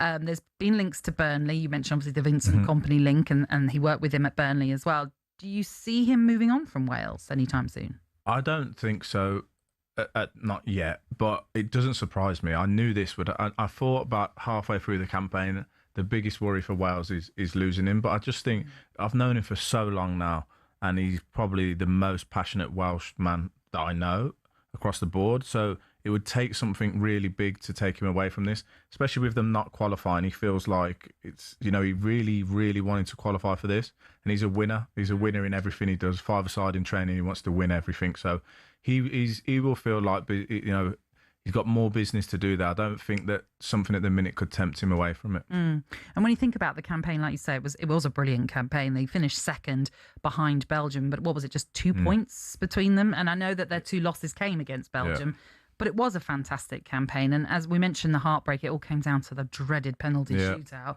as well as a late equaliser that they conceded. But as I say, it had been absolutely brilliant for Wales. And I think a lot of people have seen something in this current crop of Wales players that maybe the next tournament, the Euros or beyond that, we might see a team qualify. Yeah, and in that Bosnia game, we was missing players that are really big for us. Our captain Ben Davies, Connor Roberts really understands the system as a big player for us. Kiefer Moore gives us something different against a really tall, aggressive Bosnia team. We needed him, so it was unfortunate on that day. And then the way we went out on penalties anyway. But looking forward, I mean, Craig's got the Euro 2028 to look forward to. He'll be excited about that. There's games next month, so he's already planning straight away. I know I spoke to him after he's taken a bit of time off after the Bosnia game, and rightly deserved. But he's got a lot of stuff to look forward to himself. I feel like he started something, he's building it, and everybody's excited to see where he can take this team. Talking about the teams that are going from the home nations and England, we know Thomas Tuchel will name his final squad on May the 22nd. And don't forget, of course, we'll bring you that live on talkSPORT. But what chances do you give England at this World Cup? I think they've got a good chance. I'm just looking. You got France, strong. Spain always in contention. Portugal have got a great squad. And then England, I think, they've got as good a chance as anyone else. The concern would be the striker position, number 9, I guess, if hopefully Harry Kane stays fit and can play those games. If he doesn't, I think that might let England down a little bit, but they must be feeling confident. I would be if I was in that England dressing room. What about the heat? Is that a factor that we really should all be taking seriously? Yeah, because it's hard. It's different when you're playing in that kind of heat. We've all the lads would have played pre-season games, end of season things, other internationals in the heat. So you're used to it, but not like teams that playing it every weekend. So it is a factor. You might have to adjust tactics a little bit at times, but hopefully they'll be in a position in games where they can come off the gas a little bit and conserve some energy, rotate the squad a little bit and keep everyone fresh. And what about Scotland then? As we mentioned, the first time through to a World Cup since France 98. If you look at their group, first of all, they've got Brazil, Morocco and Haiti. Do you at least give them a chance of getting out of the group? Remember, third obviously gets you out. Yeah, I've definitely got a chance of getting out of there. But I mean, I'm not sure. I mean, how do you look at it? When we qualified for the Euros, we were just happy to qualify, and that is with the most respect. Just to be on that stage, to be playing against Brazil at the World Cup, and that isn't like a defeatist attitude at all. I don't mean it like that, but just being there, being on the world stage. Are you happy with that? I think if they get out of the group stage, they can be happy with what they've done. Obviously, I'm going to ask you who you think is going to win it, but I also just want to ask your opinion on this as an attacking lineup and as a defender, how you'd like to come up against one of these players. Barcola, Cherki, Dembele, Doué, Mateta, Mbappe, Elise and Thuram. The only good thing about that from a defensive point of view is you can't play them all. Unless Didier Deschamps does something wacky. Yeah, he could do, but he's got the biggest headache, I think, of the whole World Cup. Never mind the logistics of planning it. How he picks a starting 11 from the players he's got, I don't know. They must be in pole position. They must be the strongest team going into this World Cup. I mean, if you were going to ask me, I would say exactly the same. Yeah. France, just ridiculous. And the reason I mentioned those attackers, by the way, is because Didier Deschamps has already named his 26-man squad. He's done that just now. And I mentioned Mateta, which is obviously fantastic news for Crystal Palace, but Lacroix also gets in there as well. Yeah, I think he's been excellent. Yeah. Really early on this season, I thought he just caught my eye, and I thought he's been good. He's been quietly good. I'm really pleased for him because he's one of the. I call it like he's a proper defender. He loves defending. That's his bread and butter. He's not really that interested in, creating goals like defenders do now or doing anything. He just defends the middle of that back three, proper old school defender. And I'm glad there's a place for players like him still in the game. No, and do you know what? As someone, of course, who supports the team that's sort of in this current climate, in the sort of middle, shall we say, of the Premier League, just to have, as a Crystal Palace fan, I imagine if I was, I'd be so happy to see my players getting recognised. In the French team. In the French team, like we're saying, it's probably the best team in the world. It's so brilliant. It shows how far they've come as well. Yeah, it really, really does. So does it mean for you that France are the ones to beat? Yeah, if I have to put a name to it, I'm going making France. you do that, France. Okay. Well, I'm making you do that. I think France. Yeah, agreed. Yeah, as much as it'd be lovely with the Argentina defending their, I just can't see it. No, France. I'm going France. I think France as well. And when we mention there's just those attacking options, it's ridiculous. And no Ekitike as well. That would have been enough. That's right. He's not in that squad either. Yeah, absolutely. I mean, I'm sure there's a fair few omissions that we could delve into as well. But as I say, Didier Deschamps has named his 26-man squad, and it's quite frightening. Okay, shall we bring you an update with what's happening in this League One playoff semi-final, second leg then between Bradford and Bolton? Jeff Peters can bring us the latest. Well, it's goalless on the night. Bolton 1 up on aggregate. Great atmosphere so far. Well over 20,000 here, including a noisy contingent in the away end. Demario Cozier-Dubry, who scored the first leg winner with a very early chance. Right-hand side, cut onto his left foot, tried a curler to the far post, but just off target. Then Rodriguez from halfway tried to catch Walker out with an audacious effort. Stephen Schumacher's side, 18 draws in the league this season. Another one here, and they're through. Winners face Stockport in the final. 0-0 so far, 1-0 Bolton overall, and it's live on talkSPORT 2. Jeff, thank you very much. Yeah, Stockport through to that final. That's one of your former clubs. Yep. Great job that Dave Challoner's done. Excellent. Yeah, I just actually seen him. He's at this game now, taking notes. So not spying. Well, listen, I don't know. Does that class as spying? No, it's definitely allowed. We allow that one. No, Stockport have done excellent. I was at the Virtue Cup final, which they lost to Luton, but the job that him and his team have done have been brilliant the last few years. And his record is just phenomenal. I think I was reading it's every club that he's pretty much been involved in who's got to the playoffs as a minimum. Yeah. He just knows how to do it. If that there's some, I think so every now and again we get a manager that knows certain leagues and knows how to just win at times and get promoted. You get those managers know how to get promoted. I feel like I still call him Skip because he was my first skipper. Although he blames me for him getting sold. But what do you mean getting? Is that not in a positive way? Well, no, because I came in. Oh, you took his place. Yeah, a little bit. So he says. You were being so humble there. You didn't want to say that you took his place. But he still skipped to me because he was my first skipper, and he's done a brilliant job. I really like. We get on really well. He's a good guy. Good. One of the good guys. Yes, indeed. Yeah, and doing a really, really good job at Stockport as we've outlined. We'll keep you up to date with what's happening then at Valley Parade then between Bradford and Bolton. Up next, we'll take you stateside even, can't say that, and see how preparations are coming on then for this huge World Cup that's coming their way. And later on this hour, more on Spygate.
As we alluded to yesterday, Southampton are likely to face a sporting sanction if they're found guilty of spying charges.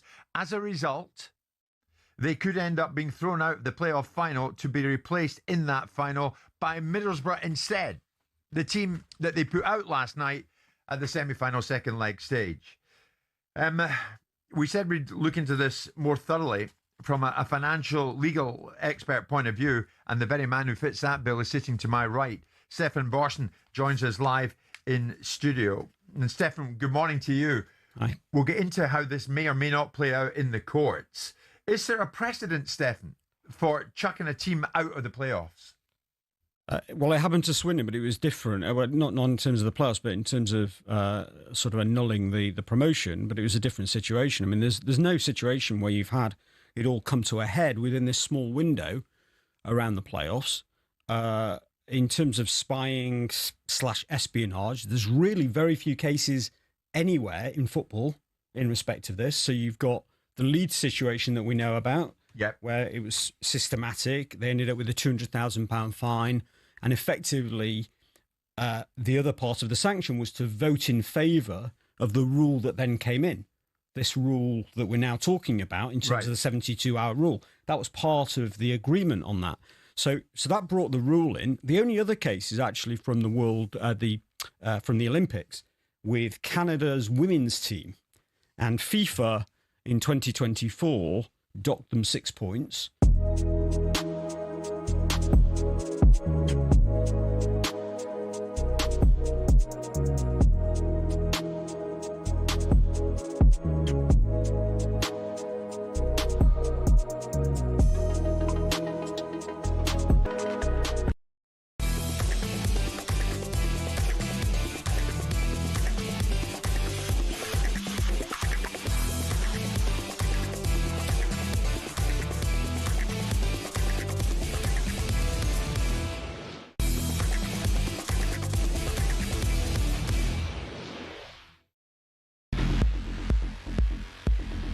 Good evening. This is Kickoff on talkSPORT. You're tuning in to the former Everton and Swansea centre-back Ashley Williams and me, Natalie Sawyer. Before we continue to talk about the preparations for this coming summer's World Cup, let's continue to bring you updates from the PGA Championship with talkSPORT's Sean O'Brien. PGA Championship update on talkSPORT with Arnold Clark. Get the UK's best used car deals, guaranteed.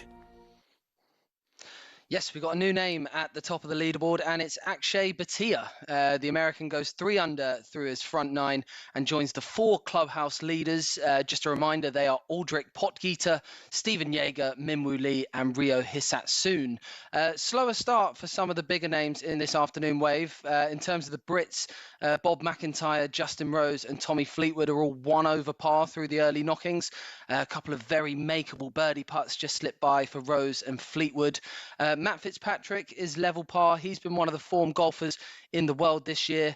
And world number 1 Scotty Scheffler had gone 39 holes without a bogey at the majors, and even he just dropped a shot at the 4th. So he's not racing out of the blocks either. And I think anything around level par is probably a good score today. At the top, it's a 5 tie for the lead on 3 under par.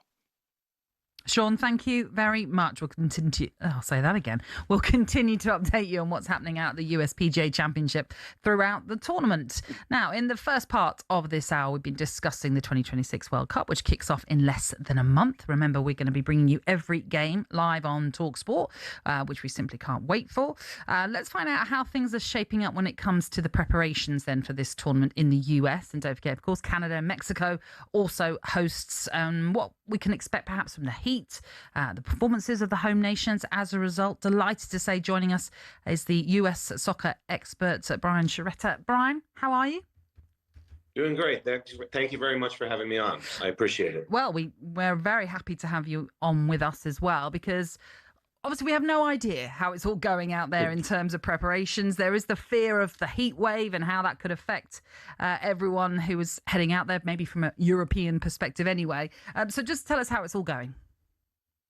I mean, so far so good. There's budding excitement. I think the fans are starting to get curiosity and starting to talk more about it. I've noticed it around where I live in New Jersey and New York.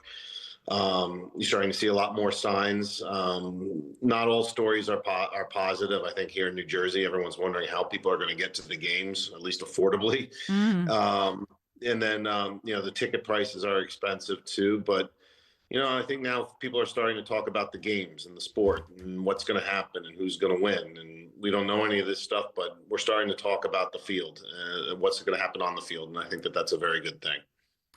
When you talk about, obviously, the travel, and in particular in New Jersey to the MetLife Stadium, obviously that has caused quite a stir with the original prices that were suggested of around, $150, I think it was, for a train ticket. Yeah. Has that changed in any way? I mean, marginally so. It's still going to run you over $100 to get to the game by the trains. I think they knocked it from like 150 to like 105 or something crazy. I mean, when you know, right now it costs you $10 at the most, and you know, you can't even walk to the stadium from a nearby like hotel or something. You got to, and then the parking spaces are $300 just to park at a mall a mile away, you know, and it's part of it's on New Jersey, part of it's on FIFA, you know, like, I mean, I think it's too bad that FIFA's try to cut down on tailgating, which is an American pastime here. When we, at our sporting events, people like to hang out in parking lots and, you know, throw balls, kick balls around and stuff like that. And so FIFA's reluctant to use parking lots at these stadiums and places like MetLife. That's a problem because it's, that's how you get to these games. I mean, I saw you shaking your head, Ashley, obviously at the prices. We're so used to our stadiums over here being, many of them obviously being within cities that are easy to get to. Yeah. Obviously with what Brian is referring to there, Ashley, I understand why it's more difficult in America because so many are built outside.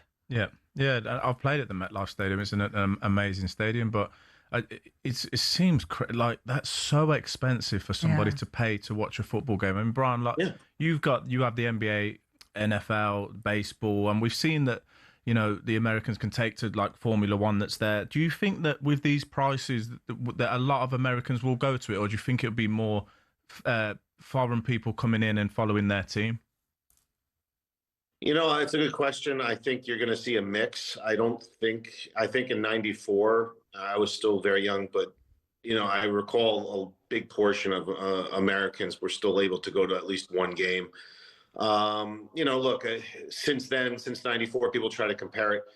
We've hosted Copa Americas and Olympics and stuff like that. So there are big games still going, and people can see the sport far more regularly than they could in '94.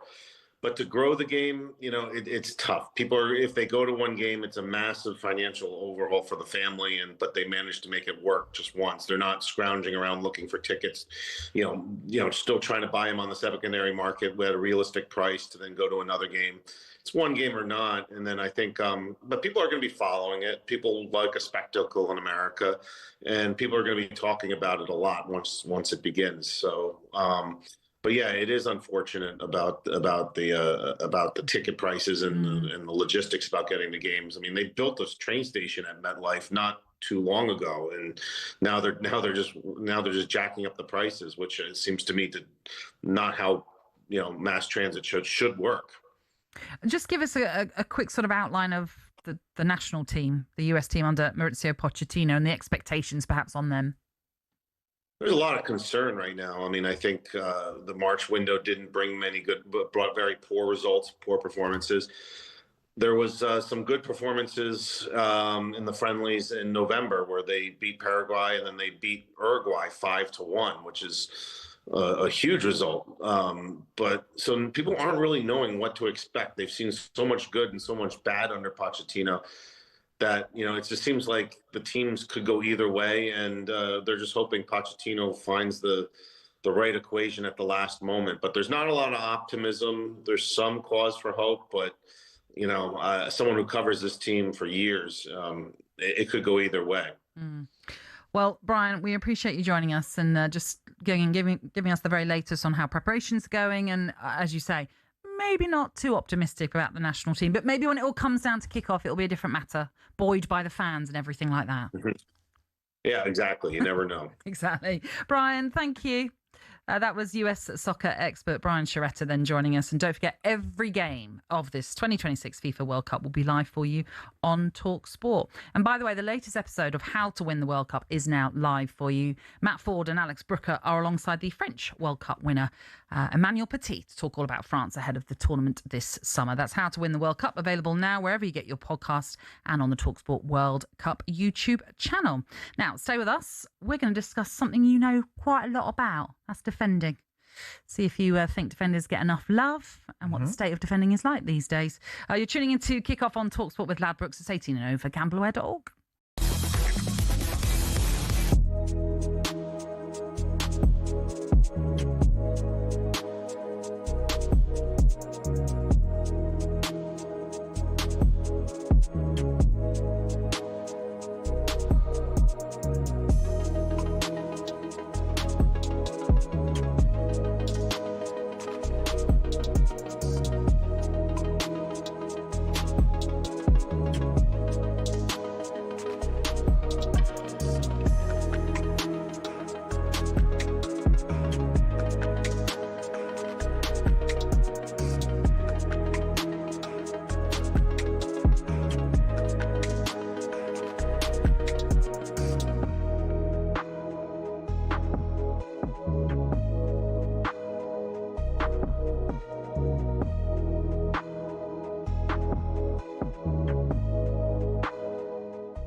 They had injuries. They weren't really at the races. And they should have won it, though.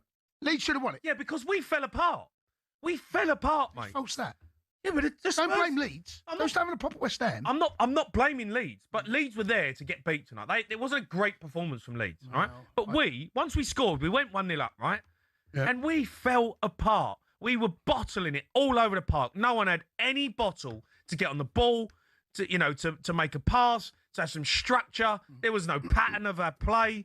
Everything that De Zerbi's probably been working on with them just went completely out the window. Well, There's 11 players just out there hoping that something might happen. I thought it was a good point. I thought it was a decent point, mate. Is that what you're going to say for 2 hours? You're just going to say it's a good point? Right. Well, you could have come away with nothing. And I'll tell you what's worse, losing. That's worse. I know, mate, but that's not a good point. We're at home. Out of the 3 games we got left, that's the easiest How many game. points have you picked up this season at home? I don't know. Not many. Right, not many. So that's a good point. I don't think we've won at home for 5 months. I know, but come on. 5 months? I've had a hair transplant. It's going to grow back. I'll have a hair transplant. It's going to grow back by the time you next win at home. That's how long it's been. I only had a hair transplant about 6 weeks ago. Honestly, I don't know how I feel about that performance. What is Matthias Dell doing? What? Oh, it's a brilliant finish. What are you on about? No, the goal's a great goal. What's he doing in his box? What is he doing? A bicycle kick. Yeah. A bicycle kick in your own box when you're in the bottom 3, when you can't see what's around you, and he's trying to do a bicycle kick. Honestly, what's he doing? Can we just give Everton... In the first half, he crossed one in, and it was a great ball into his own box.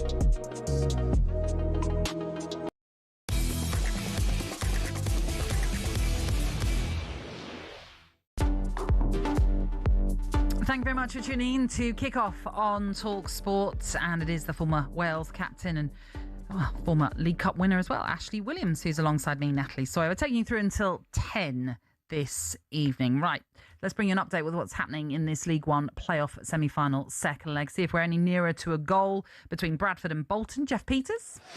Yeah, we're still Bradford 0, Bolton 0, 1-0 to Bolton on aggregate. And despite the fans making a lot of noise, Bradford not really been able to build up a massive head of steam going forward, certainly in terms of chances. Caden Jackson has swept one effort well off target. They have begun to slightly up the tempo. Stephen Schumacher will be pleased with how well Bolton have defended and been organised. They've got their noses in front in the tie, but Schumacher did say they're not coming here just to protect that. Bradford 0, Bolton 0, Bolton 1 up overall, and there's full commentary on talkSPORT 2.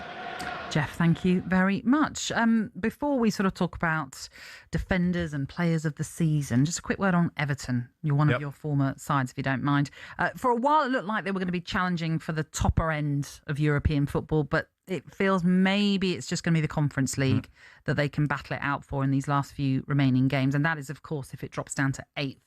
Reliant on Manchester City to win the FA Cup, for example, for that to happen. But in terms of David Moyes, Everton, what have you made of their season, their new stadium as well? Yeah, I think it's been a brilliant season for David Moyes, really, and everyone concerned, all the fans. They needed stability. This season needed to be one of stability, which he's brought in. And what I like about it is just he's made the players that he inherited better players. So now we've got players. You look at Beto and Barry up front and you think, oh, they're lightweight. Well, actually, he's getting the best out of them. They probably still do need to strengthen in that area.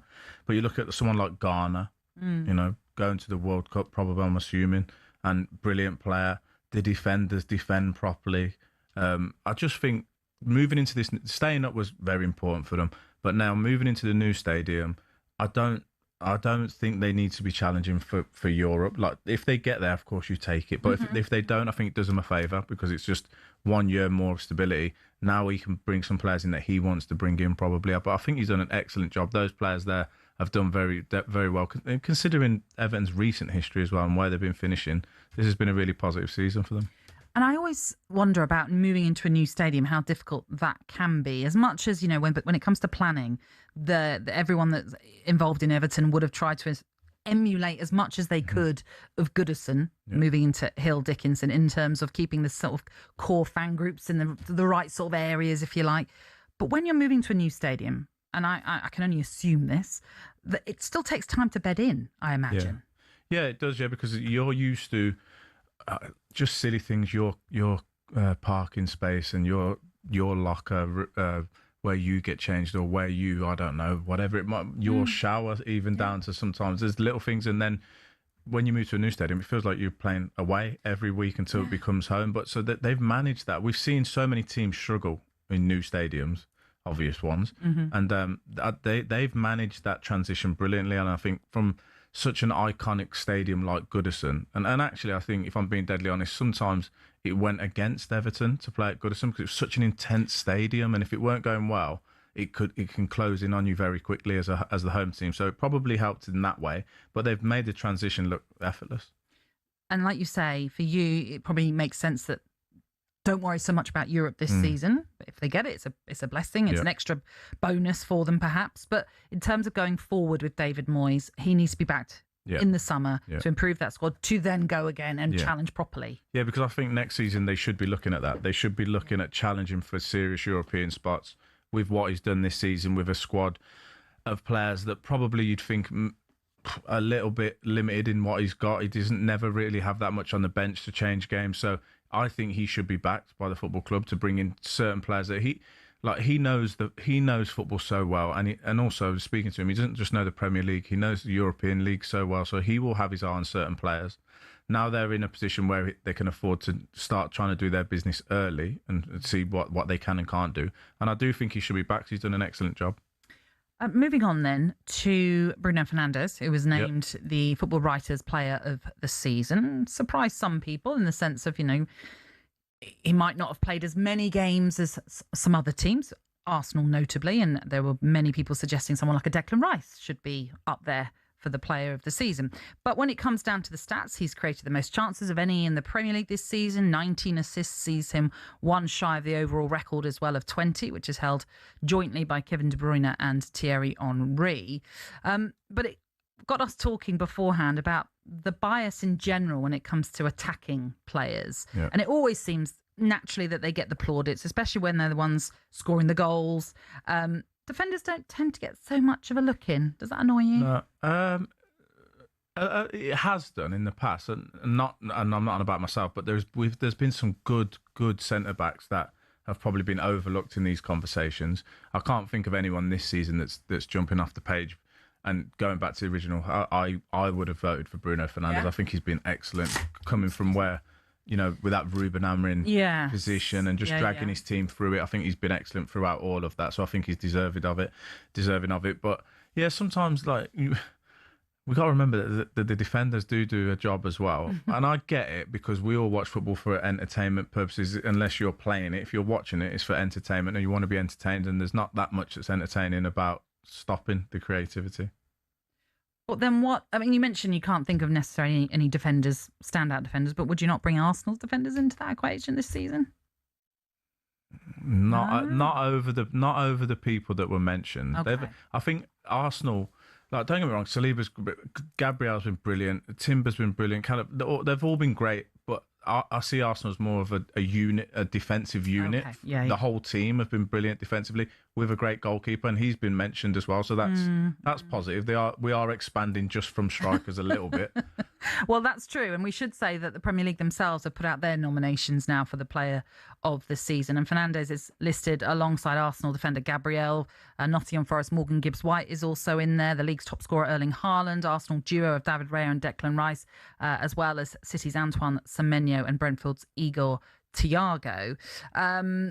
Who do you think merits that award? Still Fernandes for you? Of that selection? For me, still Bruno Fernandes, and probably, I mean, they've all had good seasons. I'd like to see Antoine Semenyo maybe, because what he did at Bournemouth and then making that move so difficult and having an impact straight away, and what he's done for them, even up to this week, he's still scoring. It's been, I played with him at Bristol City where he didn't even get in the team hardly ever, and for him to make this transition so fast, he's worth a shout as well. I'd be quite happy to see him get it. But as I mentioned, just the one defender in that list, which is Gabriel. What do you think of the overall defending in the Premier League right now? I just think that defenders are different these days, and I think the art of the art of defending has been taken away because of the rules a little bit. So the rules are a lot tighter now. So a lot of things that you could get away with before you can't, and I understand that's to make football more entertaining and more creative, but I'm not sure it does, because defending is a part of that.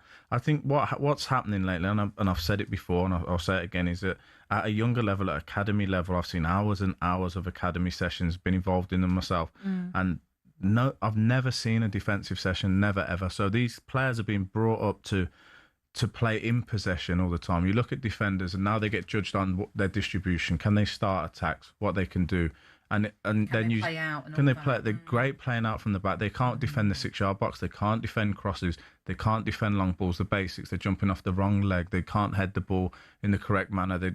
All the basics that we got taught as kids as a defender, they can't really do. And don't get me started on fullbacks. Fullbacks, they might as well not be part of the defensive unit anymore, because we judge a fullback on his crossing ability. Well, it's about wing backs now, yeah, isn't they're just extra wingers. Yeah. So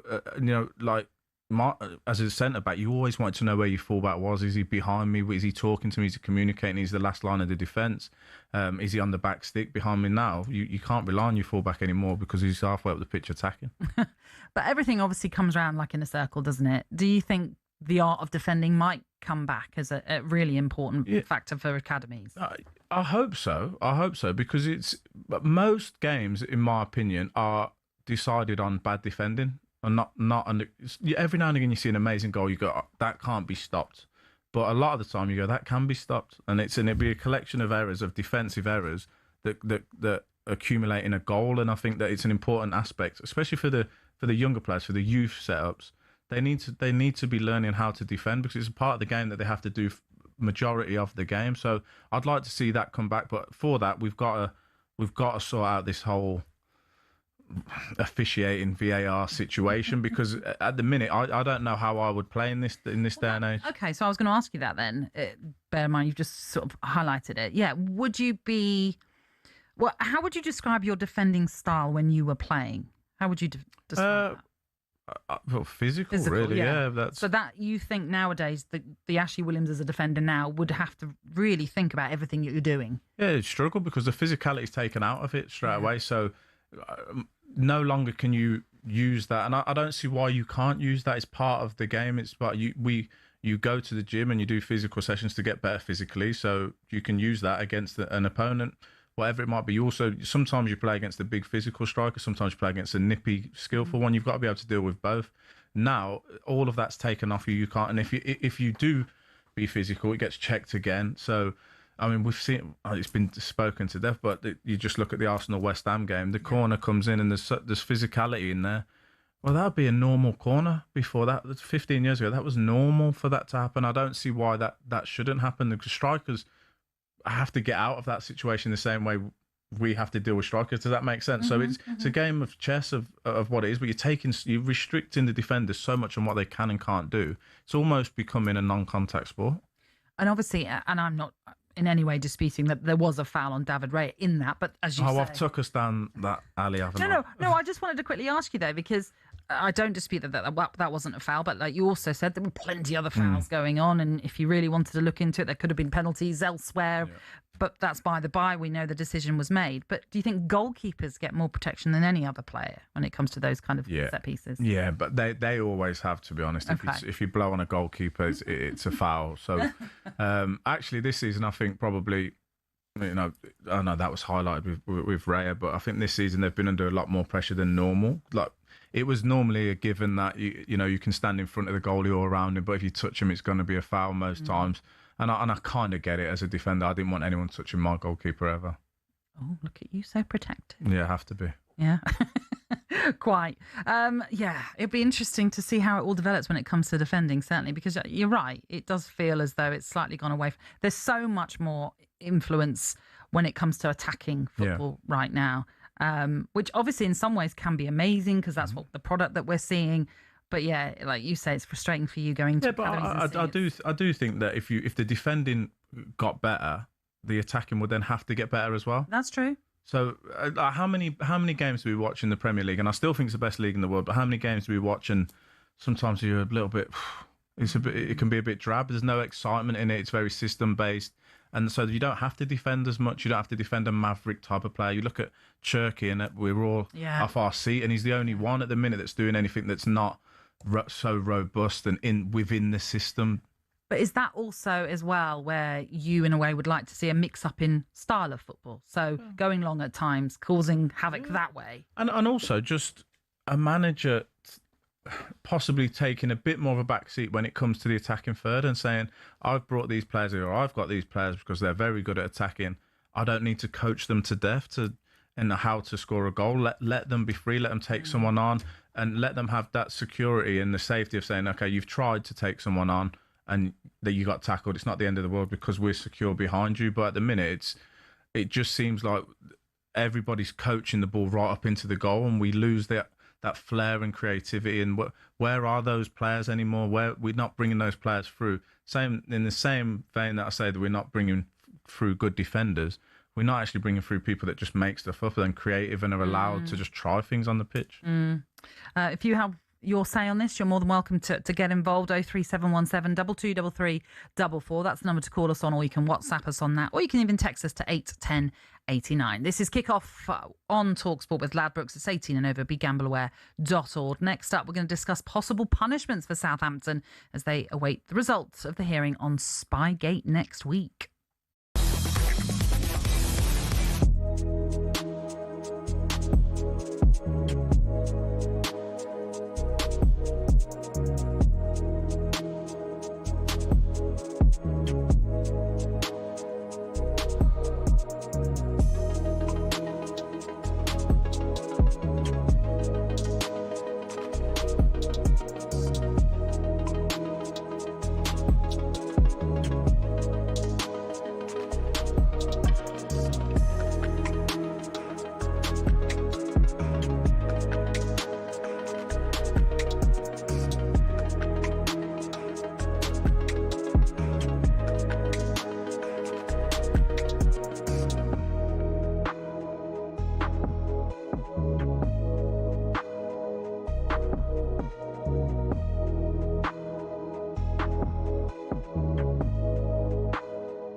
Another developing story this morning coming out of Manchester United. Manchester United have reportedly reached out to other potential candidates, but wish to speak to Michael Carrick first.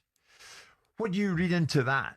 Is the significant fact of that Carrick gets first dibs in speaking to those who will make the ultimate decision? Well, in other words, he's leading the way. I find it strange how these things come out. Like, who is it leaking the fact that United have spoken or speaking to other candidates before they speak to Michael? I mean, it's bizarre, especially when you're talking about one of the biggest clubs in the world. Can they not do business? Can they not keep their own counsel? I find that a bit bizarre, but he's done really well. And, with the position they were in to where he's got them, you could argue he deserves another go at it and bring some players in the summer. And I wouldn't say that's a huge risk.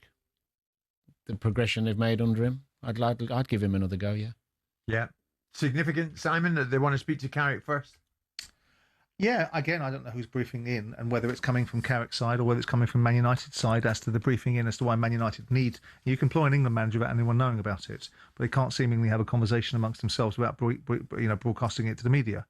I don't understand why that is the case. I still think it's fraught with lots of questions that need to be asked and answered about the position of someone that becomes in moments of adversity. We've seen no moments of adversity for Carrick, really. He's done the job, so it makes it a conundrum.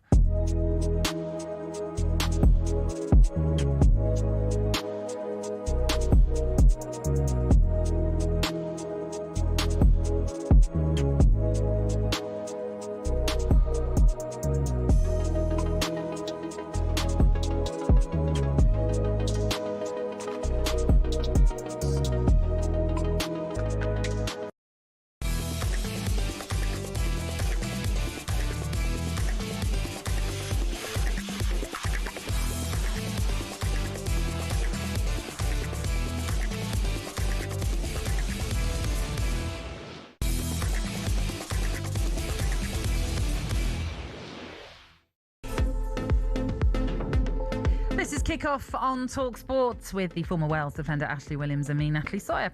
It's half-time in the League One playoff semi-final second leg between Bradford and Bolton. So let's bring you a half-time check-in with Jeff Peters. And it's 0-0 on the night. Bolton one ahead in the tie.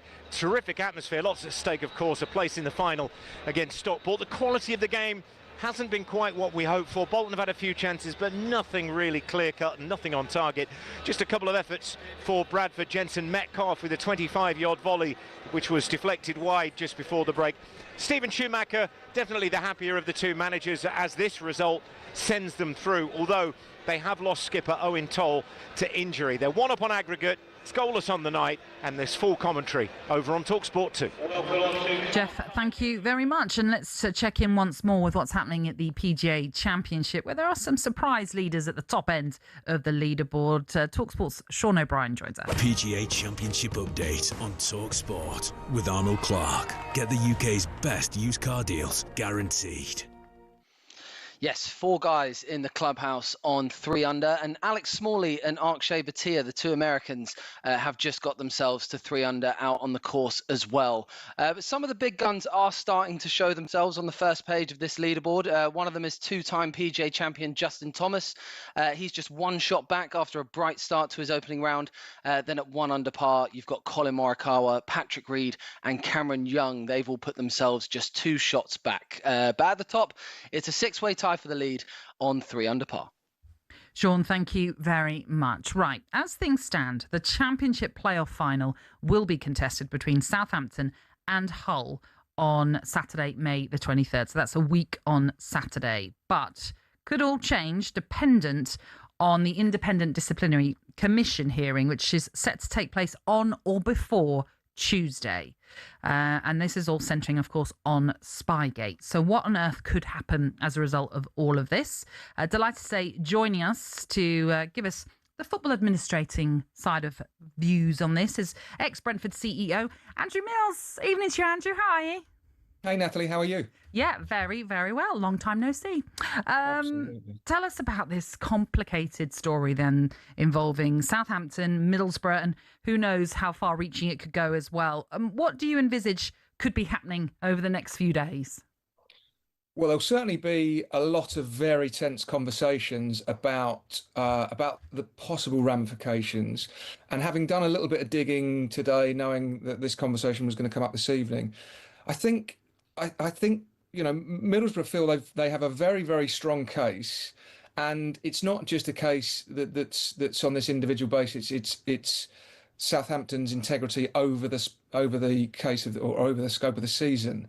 But in reality, we're still within the confines of needing to have a date for a playoff game. And I understand what the EFL have come out today, and I feel like they're in an invidious position of where they've had to. But do I see any real challenges to that game taking place? To be honest, because of the logistics and because of the ramifications that would just run on and on and on, I don't see anything past the financial and point penalty. Even though Middlesbrough want a sporting sanction? Well, a sporting sanction would also cover a points deduction. Any points deduction would be applied going forwards. So it's limited in what it does. What we've also got to consider is where Hull sit within this. So if there was any change, or if they want the game delayed, so just talking about the simple logistics, if they're able to convene this hearing on Tuesday, you've then got the right to appeal. Southampton would be able to argue that they need time to put that appeal together. So in the best, I've never heard of an immediate appeal or within the kind of time frame we've got before the playoffs. So I just can't see it happening. So if they were to delay that game, if I'm Hull and then I have an adverse effect as a result of that game, I would be arguing the case that we weren't able to prepare and I wasn't able to follow the course, and we'd conditioned our players to the point where they should be able to play. So the ramifications they go on and on and on. It isn't as simple as let's give it due process, give it time, and let's play the game in 3 weeks. But that being said, and I totally am on board with what you're saying, but with regards to your weekly training, I mean, Hull obviously will train and focus on themselves, but of course training comes into who you're playing against as well. So if they don't know until Tuesday who they're preparing for, they're already, to a degree, having a setback. Yeah, they'll be preparing for both teams now, Right. but which isn't ideal anyway. But you can imagine how difficult that is. We could face this, we could face something else. Is not sure. Yeah. And I agree. Then if whatever happens, if they lose, they now have an argument to. Like if allegedly Southampton have done this before, I don't know, Andrew, if you might have knowledge of this. If we're saying they've possibly done it before, have Wrexham got a shout to complain about how far does this keep going? And Ashley, you'll know that players prepare for. They understand the length of the season. We can extend that season by a couple of weeks. You can't extend it indefinitely, and so there has to be parameters. There has to be a cut-off point, and this is the problem with legal due process: is you keep arguing until you can't make any further argument. And the problem with this, I find, is if there's anything that actually has ramifications on the game or who plays, I just think it's so open-ended. I don't see where we actually get to a point. And if we look back on the history of kind of when you've had these contentious issues, West Ham, Sheffield United, I was at Charlton at the time, so it kind of, there were some ramifications to us. Everyone thought they had a knock-on case. So if Sheffield United thought they had 100% of the case, then whoever was kind of next up the ladder or whoever was the next person to go down thought they had a case. So the Football League do have to make the best worst decision in the circumstances of their options. And everybody I've spoken to, and sorry, Ashley, to answer your question, there's certainly, I can't say what did or what didn't happen. What I will tell you is everybody I've spoken to in and around Middlesbrough feel very, very confident that they absolutely have a cast iron case, and they can make that case that this isn't a one-off occasion. Yeah. But again, I don't know how that would suggest a sporting ramification with the points deduction. But that would only count while Southampton are in the Football League, and they can't. It can't be in retrospective. They can't go back and change the end result, because again, that also has the knock-on effects for Hull and anybody else in the competition. I was just going to quickly say, from a defence perspective from Southampton, for those that aren't aware of Middlesbrough's training ground, it is pretty open. The fact that you can stand on a golf course, by a hotel, you can see a lot of the training. So without walls effectively to conceal that training, can that come into the sort of rationale when it comes to a punishment as well? But by the fact that it is, around Rockcliffe Park, it's quite open. So anyone could be there. So from a legal perspective, you'd be arguing mitigating circumstances, but those mitigating circumstances are all done away with because of the previous situation with Leeds, and now that you actually have a rule specifying that you cannot do that specifically within 72 hours of a game, it wouldn't matter if they were training in just down the road from Southampton. They still wouldn't be able to send somebody along to watch or take notes or learn kind of from what they were able to see. So, there's no mitigation in that. The reality is, I think what will happen is, the presumption out there is that they will be found guilty of some wrongdoing, and that will result in a very hefty fine and some compensation to Middlesbrough. And Middlesbrough do have a kind of a history in the past of wanting to find a financial compensation if they feel that they've been hard done by, so they certainly don't roll over. And I would expect just the same in these circumstances, because it's almost impossible to see how they would play out the logistics and the effects on all of the moving parts to make it happen. What do I think the EFL have done today is basically say, look, we've booked another couple of grounds in the event we need to play a game in 2 weeks, but I don't think that makes it go away. No. Well, you've helped to clarify a lot more for us, though, Andrew, and we do appreciate you being with us this evening. So thank you. My pleasure. Great to chat to you once more. Nice to speak to you. You too. That's the ex-Brentford CEO, Andrew Mills, there, just bringing us the sort of administrative side of what is going on with Spygate. In the final hour, we're going to look ahead to the FA Cup final. We'll discuss tomorrow night's Premier League action, as well as Aston Villa host Liverpool, which is live on talkSPORT. This is Kickoff on talkSPORT with Ladbrokes, 18 and over, begambleaware.org.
morning. James Corden is with us in the studio. Good morning. Good morning, mate. Good morning, James. So happy to be here. It's our pleasure. How are you? I'm really well. Yeah, I'm very good. Thank you for coming in. It's a pleasure. It's lovely. We've got so much to talk to you about. For sure. Before we talk about football, right? Yes.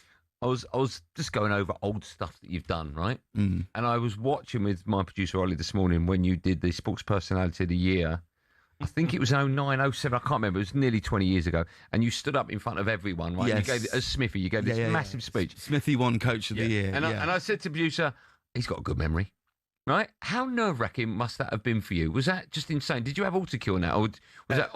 Well, yeah, no, there was a prompter, but the issue was with that is we shot that 8 minutes before they went live for Sports Personality, so we only had one.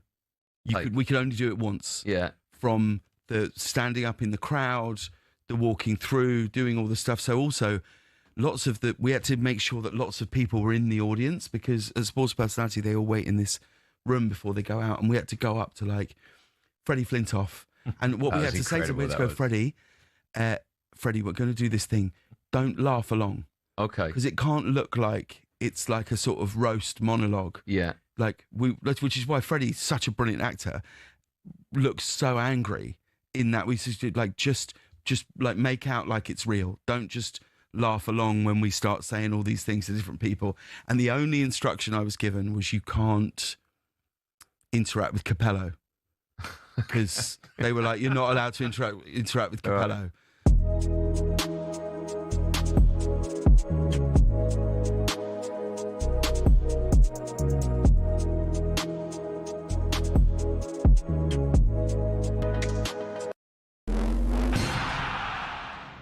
Over the years, we've been treated to some amazing exhibition events in sports. Some become iconic, but many fail to live up to the hype. So what are some of the most anticlimactic exhibitions? Technically, it wasn't an exhibition because it ended up being sanctioned as a pro fight, but it basically was. 2024 saw Mike Tyson return to the ring to fight YouTuber Jake Paul. The event, which Paul won, was streamed by 65 million people on Netflix, making it the most streamed sporting event ever at the time. But many complained of buffering and freezing. And as for the fight itself, well, it was considered an entertaining disaster. I mean, it wasn't prime Tyson. He was 58. And after the fight, Paul, who was 27 at the time, said he'd actually gone easy on Tyson towards the end. Now, Mayweather-McGregor in 2017 was a better watch, despite Mayweather going rope-a-dope early on, but it was way too expensive. Pay-per-view was 75 quid, and in the stadium, the cheapest ticket was over 370. Now, this next one you could have watched for free, only because the pay-per-view had streaming issues, so they had to open it out. I'm talking about Tiger versus Phil in 2018, which was nicknamed The Match. Massive names and massive rivals going head-to-head. On paper, it worked. In reality, it didn't. The two players were mic'd up, so we all thought, we'll get fascinating insight. We'll be able to hear them insult each other for 18 holes. But what we actually got was more heavy breathing and sniffles. And for two GOATs, the golf itself was bang average. And speaking of GOATs, let's end with Messi and Ronaldo. In 2023, an exhibition between PSG and the Riyadh All-Star 11 saw them share a pitch for possibly the final time. To be fair, it was a goal fest, which PSG won 5-4, and Messi and Ronaldo both scored. But it was obvious they were past their prime. El Clasico, this was not. And with it being in Saudi, there were more sports washing claims. So there you have it. Exhibitions that have let us down. And I didn't even have time to mention the Community Shield.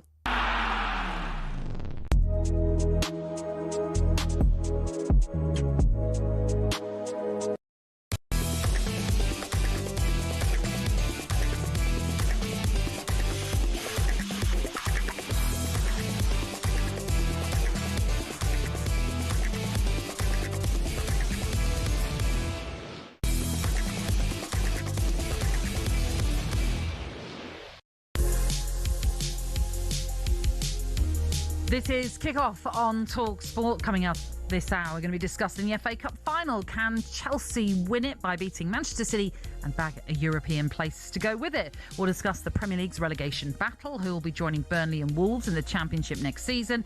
And we'll look ahead to all of the weekend's Premier League football, including talkSPORT's live and exclusive commentary tomorrow night as Aston Villa take on Liverpool. You're tuning in to Kickoff on talkSPORT. Pleasure to have your company with us this evening. I'm Natalie Sawyer, and alongside me here in the studio, it is the former Wales defender Ashley Williams. Lots for us to get through in this final hour, so let's look ahead to the latest football action with Ladbrokes. The big preview on talkSPORT with Ladbrokes. Get a free bet every week of the season and a big boost every day. That's Ladisfaction. Minimum £5 bet. Conditions apply. 18 plus gambleaware.org. And just to say, the second half of the League One playoff semi-final second leg between Bradford and Bolton has just got underway. That's over on talkSPORT 2 for you. No goals as of yet in this particular leg, but remember, Bolton lead 1-0 from the first one. Let's look ahead to the FA Cup final then, shall we? Between Chelsea and Manchester City, which takes place this Saturday afternoon. It'll be live on talkSPORT. City have been in the last three finals, losing the last two, whilst Chelsea haven't won the FA Cup since 2018. The Blues, it's fair to say, have been in rotten form in the league, which has seen them plummet to 9th, which of course at this present moment means that there's no European football for Chelsea to look forward to. They've had a run of six straight league defeats, which was ended with that 1-1 draw with Liverpool on Saturday. So how are they feeling? How are they shaping up then ahead of this final at Wembley? Joining us from the Daily Mirror and Football.London is the senior Chelsea correspondent, Bobby Vincent. Evening to you, Bobby. How are you? Hello, I'm good, thank you. Thank you very much for joining us. I mean, it's fair to say it's been quite a turbulent season, really, for Chelsea. Yeah, nothing really out of the ordinary, though, for Chelsea. But yeah, these last 2 months especially have been, horrible for Chelsea fans. The team's been in awful form. And I mean, if you go back to start of January as well, the whole drama with Enzo Maresca, it has been a turbulent season, and yeah, really disappointing after quite a promising campaign last time out. Yeah, and as we were mentioning, they're currently in 9th, which would mean that they would have no European football to look forward to. But that could all change if they were to win the FA Cup on Saturday. Just how important then do you think this sort of ramps up the pressure on the team going into that game at Wembley? Yeah, I mean, Chelsea are so used to winning trophies, not so much under Bluco, but their recent history under Abramovich, the fans have become used to winning trophies, and the FA Cup is such a big competition, and I don't for one second say that it will be a successful season if they just win the FA Cup, but it will salvage something from what otherwise would have been a dire campaign. So yeah, and obviously the caveat of European football as well, because there's no guarantees they'll get that through league position with the way they're playing, and 2 tough fixtures to come in the Premier League. And when you've had what's gone on with some of the players, with Enzo Fernandez and Marc Cucurella, some of the comments they've made, and more so with Cucurella when he was talking about Enzo Maresca and alluding to the fact that they seemed to all seemingly like him and they didn't want him to leave, and they were very disappointed by that, and that he himself sort of questioned the direction of the club. It does sort of make you sort of feel like things are so, all over the place behind the scenes at Chelsea. Yeah, and I mean, you got to look at the fans as well, who have protested twice over the last few months and got more to come. Like you said, the players really liked Maresca, and it's seemingly still not over his departure, and that's what made it really hard for Rosenior to come in. I mean, he had a really, really difficult job on his hands already, but the fact that they still, had so much admiration and love for Enzo. Bobby, just on the manager situation, is there any news on who it might be or who it's looking like it could be? I don't know if you saw the stuff yesterday that quite a lot of journalists reported, but to do with Xabi Alonso, he looks like the sort of favourite at the moment. I think he's the bookies' favourite. They've held positive talks with his camp.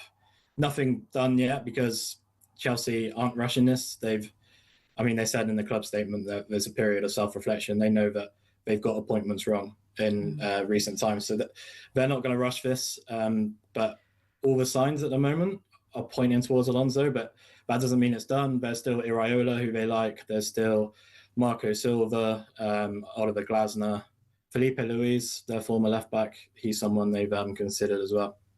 But at the moment, yeah, it's looking like Alonso, but Chelsea fans are trying not to get too carried away because he's their favourite. He's the guy they want to come in, but they're trying not to get too carried away from sort of previous scars. I mean, I can see the attraction of Xabi Alonso, obviously what he did at Bayer Leverkusen and the fact that he brought through young players, which obviously Chelsea have an abundance of those.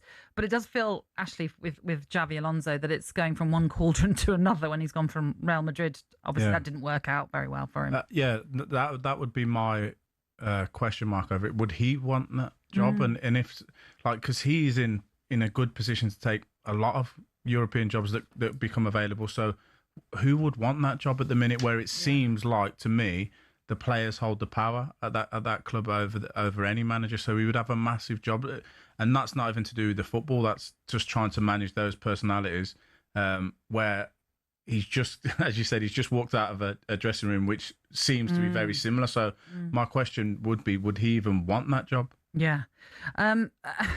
And also with Blueco, you mentioned them already there, Bobby. Do you think they're having to rethink their model? Because, as you say, Chelsea have in the past been used to winning trophies, but less so under the new ownership.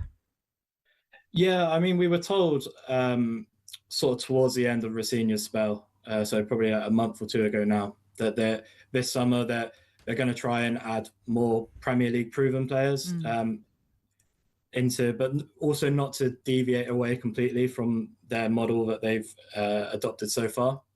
But they definitely want to mix it up a bit. I think there is an acceptance that they've got a few things wrong. I mean, like I said, I mentioned that club statement they said in there.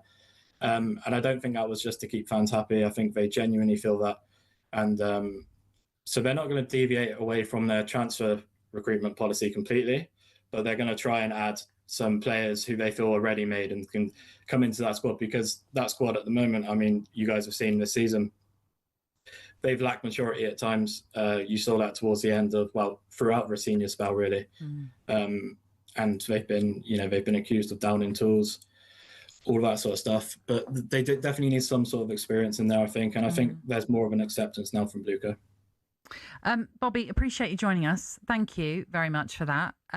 Interesting final to look forward to. And I wanted to pick up what he was saying with you, Ashley, about experience, how important that is in a dressing room. Yeah, massive. They are lacking, and sometimes it's like they spit their dummies out and there's no one there to pull it together and just say, boys, hang fire, like we're all in this together. It seems very individual. As I said, it seems like they hold the power at that club, which is never a good thing. And experience, definitely, players that know the Premier League, some calm heads in there, just to hold it together, because it's just messy. And every Chelsea fan that I speak to just feels no connection with their club anymore, especially the ones that were there through the Abramovich era. It just seems so messy. This season has been terrible for Chelsea, and I'm looking. They've got Spurs at home and Sunderland away, 2 difficult games. They might not even get Europe, which is a catastrophic season for a club like that. Just quickly on that final then on Saturday, how big a game do you think it is for someone like Cole Palmer? Yeah. And can you see them beating Man City? I can't see them beating them. I'll be honest. If it's on Manchester City, so if Manchester City play to their potential, Chelsea don't get near them. They have to have an off day. It would be nice to see Cole Palmer have a really good game. I think, just as a fan of him as a player, on that stage against his old team, I'm sure he'll be up for it. It'd be nice to see him play well, but I just don't see Chelsea. They looked a little bit better against Liverpool, but even so, if they play like that, I think Manchester City pick them apart. And with Cole Palmer's form right now, do you think he's in danger of not being on that England squad? Yeah, I think he's in a little bit of danger. Me personally, I would take him because he's a big game player. You'd want him there just in case, or with the quality that he's got. But with Thomas Tuchel, I think that he's in a little bit of danger. I think he still goes, but it wouldn't surprise me just if his name wasn't on the list. Thing is, there's quite a lot of number 10s, isn't there, really? Yeah. So it's who misses out, which everyone has been debating long since, Thomas Tuchel has taken over, and as we edge ever closer to that 26-man squad announcement. That, by the way, was Bobby Vincent, the Mirror's senior Chelsea correspondent, who joined us. And that was all thanks to Ladbrokes. It's 18 and over, gamble aware, dog. The Big Preview on talkSPORT with Ladbrokes. Get a free bet every week of the season and a big boost every day. That's Ladisfaction. Minimum £5 bet. Conditions apply. 18 plus gambleaware.org. Right, it's time for another update on the League One playoff semi-final second leg between Bradford and Bolton. Let's check in with Jeff Peters. Well, Bolton are 1-0 up on aggregate. No goals here tonight. A lack of attacking threat across the tie from Bradford. 6 shots in almost 2.5 hours of football and absolutely nothing on target. To be fair, in that same time, Bolton have only had 1 on target, and that was the goal in the first leg. Extraordinary, really, given how well these two clubs have done in the regular season. Tyreek Wright has come on for the home side. Bolton lost their captain, Owen Toll, to injury before the break. We're as we were before kickoff. Bolton with a slender 1-goal aggregate lead. Commentary on this tonight over on talkSPORT 2. Jeff, thank you very much. Right, coming up next, we will discuss the relegation battle in the Premier League. Who does Ashley think will be heading into the Championship? Will it be West Ham or will it be Spurs? You're tuning into Kickoff on talkSPORT.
It's going to be a fun run. I mean, with the Premier League, I think it really is in our hands now. I can't see us giving it away with our remaining fixtures, especially Burnley at home next Monday night, which I will be going to. Yeah, I feel as well, Man City will drop points. I really believe it. Bournemouth away. Irio's last game, home game of the season, and they're fighting for Champions League. That's a tough game for Man City. Yeah, correct me if I'm wrong. If obviously Aston Villa go and win the Europa League final, doesn't that open 6th place? Yeah. Yeah. So Bournemouth have got it all to fight for. Because Brighton have got 2 winnable games behind them as well, so they know they probably need 2 wins. Bournemouth. Yeah, Brighton have been in great form as well. So yeah, it's going to be an interesting one. But guys, I've got to tell you, and I know you guys have probably already been told, but a lot of rival fans listening to this are going to think I'm crazy. I actually, a few weeks ago, had Mikel Arteta's face tattooed on my forearm. No, I don't believe you. I really have. It's on my TikTok page. I don't know if I'm allowed to say the name of it, am I?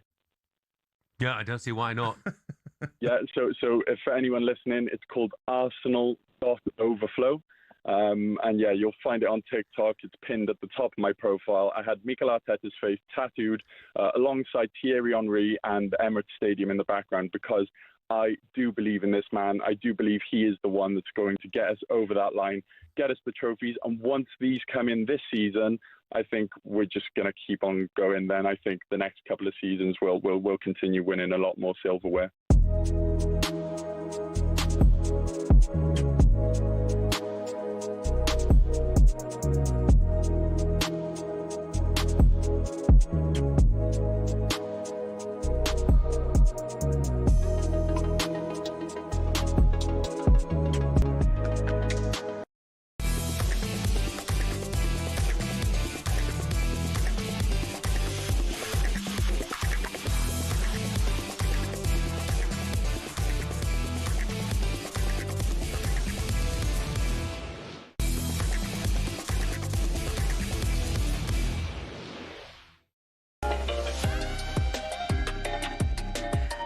Kickoff on talkSPORT, and you're listening in to former Wales captain Ashley Williams and me, Natalie Sawyer. How often do you get asked about that header against Belgium? The 2016 Euros quarter-final? I'm always happy to answer questions about that header. Yeah, that every now and again, especially when if I'm in Wales, and people always remember that. I bet they do. Yeah, it's good memories there. Would that be? I mean, you've got the biggest smile on your face just talking about it. Would that be your biggest highlight of your career? 100%. As a kid who never would have dreamed of even playing in that on that stage, and never mind scoring as a defender as well. So I remember one of my good mates, Neil Taylor, had scored against Russia, and I was like, oh, he never scores. I'd love to score, and then ended up game one. So I'd say that is my best highlight that I can remember in my career. And when you think back to those days, qualifying obviously for the tournament as you did, massive high for you. But at what point did you and your teammates think we can go a bit further than just the groups here? I think, it's weird because I think it was that when we got to the semi, everything changed at the semi-final, because it was like we was kind of laughing about it. It was like, oh, we're still here. We'd pack our bag because we think we're going home, and then we'd unpack the bag, and then people had plans and they had to cancel plans, and it was all a bit of a laugh, like we're just on this roll.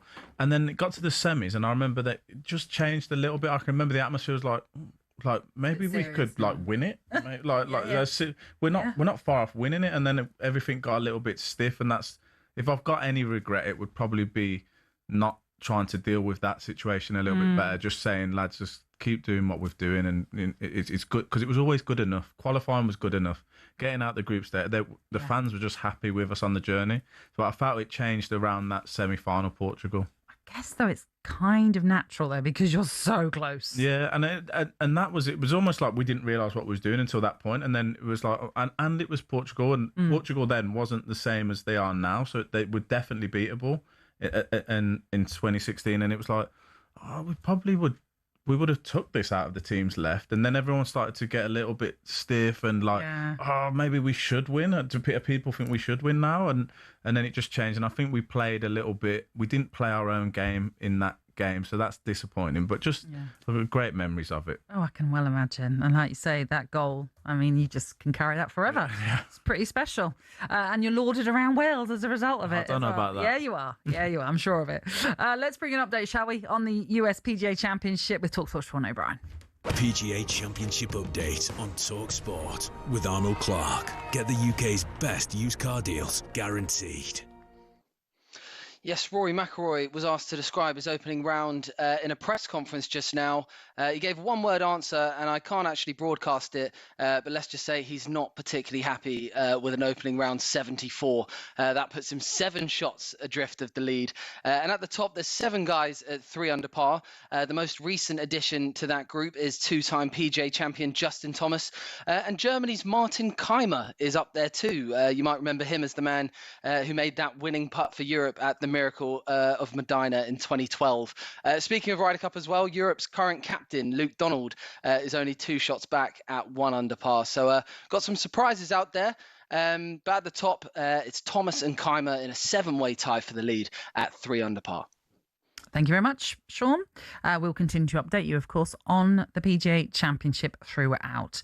Let's just spend a bit of time discussing the relegation battle, shall we? Because just one spot remains, and it comes down to 2 teams battling it out to see who will stay up and who will fall into the Championship. It will either be Tottenham or West Ham. 2 points separate them. So which one will be a Premier League club next season? As we know, for the fixtures then this weekend, West Ham go to Newcastle, while Spurs actually have to wait until Tuesday, Tuesday, in fact, to travel to Chelsea. And then you want to bring in their final games of the season. West Ham host Leeds and Tottenham are at home to Everton. It's going to make for a fascinating battle, absolutely. Unless you're involved in it, where it's just far too nerve-wracking. But who do you see as in the best position to stay up? Well, Spurs are definitely in the better position. I think it could have been a lot worse for Spurs before De Zerbi came in. I think they could have probably been relegated already. So they'll probably be feeling a lot better than West Ham. Although, like you say, if West Ham go and beat Newcastle, put the pressure back on them, no one's got easy fixtures, and none of the 4 fixtures left are easy. So, we was talking before, it just feels a shame for Tottenham are obviously a massive club, and that's been well documented in their troubles this season. But for West Ham, I remember talking about West Ham, I just thought they was gone. I didn't think they had any hope of even being in this position. So they've done so well. For them to still get relegated would be such a shame. I do like this West Ham team. I like the manager. I like the way they've played. They've gone about their business in this part of the season. But I think, I've had to pick one and say Spurs stay up, unfortunately, for West Ham at the minute. I just think that the new manager has really kicked them on. But how surprised are you by seeing where Tottenham are? And I know you can bring in last season as well by the fact that they finished 17th under Ange Postecoglou, but they won the Europa League, so we sometimes can skirt over that because of that success. But still, this is Tottenham. I mean, you could obviously argue it's West Ham as well. They all have huge history when it comes to football. But to see this Tottenham side where they are, where they have, brought in Thomas Frank in the summer, that didn't work, which for someone like myself who absolutely loves Thomas Frank, was really saddened for him that it didn't work. So why has it gone so disastrously wrong for them recently? Well, up until this current manager, it's been such a bizarre watch at Tottenham, and just watching their games, trying to analyse where they're going wrong and what they're trying to do. Even with Thomas Frank, who I agree, I think is an excellent manager, clearly. But there was both ends of the pitch there was terrible. In the middle of the pitch there was terrible. I had no idea what they was doing, like what they was trying to achieve. There's obviously bigger problems at that football club, and that's been well documented, and the whole stadium and the ownership and everything. But just in terms of playing and at the actual football, they've been such a hard watch this season. Almost down to it seems like a lack of effort. I'm sure it's not, but ill discipline and everything that could go wrong for them has gone wrong. Now they went and got the person that they thought was the best candidate. Clearly, I think we all agreed with that, and it seems to have worked so far. I do think he'll pull it off, if he does pull it off, I think they will have a good season next season with this manager. He's a class act. He knows exactly what he's doing. So if Spurs survive, he keeps them up this season, I think they'll be back okay next season. So as you're alluding to, you think West Ham are going to go down. Bear in mind what you mentioned about seeing something in 2026 of West Ham that's given you a bit more confidence in them, let's say, in terms of just that they've given them the chance to at least take it to maybe the last game of the season. Do you think Nuno deserves to stay on? Absolutely. He's got Somerville playing like I've never seen him play before. If they go down, whether they can keep these players is a different thing. But for the manager, he definitely stays. But he's tightened up that defence. They look a completely different defence. He brought Disassi in, who, I hadn't seen anything positive about him when he was at Chelsea. He's been brilliant for them. He's got them playing a good attacking style football, loads of energy. I think he's done a brilliant job, and just the way he goes about his business, Nuno, I think he's another one that's a class act. Well, as I say, it could all come down to that final game of the season. It remains to be seen then whether or not Spurs or West Ham will join Burnley and Wolves in the Championship next season. And then the question is, who comes up to replace them when it comes down to the Championship playoff final? Will it be, and I have to do an asterisk for this one, Southampton or Hull? We will have the playoff final, presumably on the 23rd of May, for now anyway. But it could be rescheduled. We will bring that to you first as and when we get news of that. And we'll, of course, bring you every playoff final as well this month across the talkSPORT network. You're tuning into Kickoff on talkSPORT with Ladbrokes. It's 18 and over, gambleaware.org. Up next, we'll discuss tomorrow night's Premier League match between two Champions League chasers. That's Aston Villa and Liverpool.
White is to miss the rest of Arsenal's season and is set to be ruled out of the World Cup. A suspected knee ligament injury for Ben. He picked it up on Sunday. I think it was a 50-50, wasn't it? With Somerville of West Ham. Now, up until now, Tuchel has ignored Trent Alexander-Arnold since his move to Real Madrid this summer.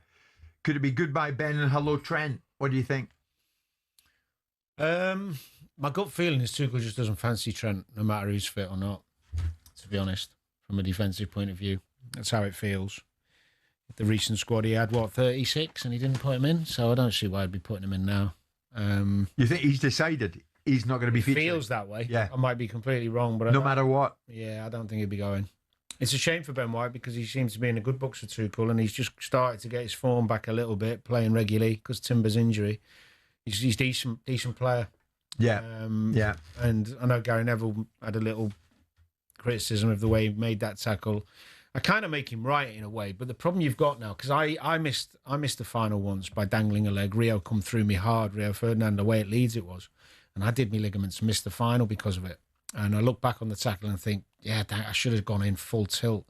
Problem you've got now with the way the rules are, especially with the follow-through rule, even if you go in full tilt and you do get the ball, but you catch someone on the way through, and you get a red card. Yeah, it actually encourages you to be a bit more tentative. So what is it when you're going in fairly committed, but don't end up truly committed? Yeah. I mean, Gary Neville said Ben White just hangs his leg there. It's poor. He's got to be stronger than that. He's hurt himself there. Yeah, and that's my point. He says you're asking for trouble by doing that. Yeah, he's right.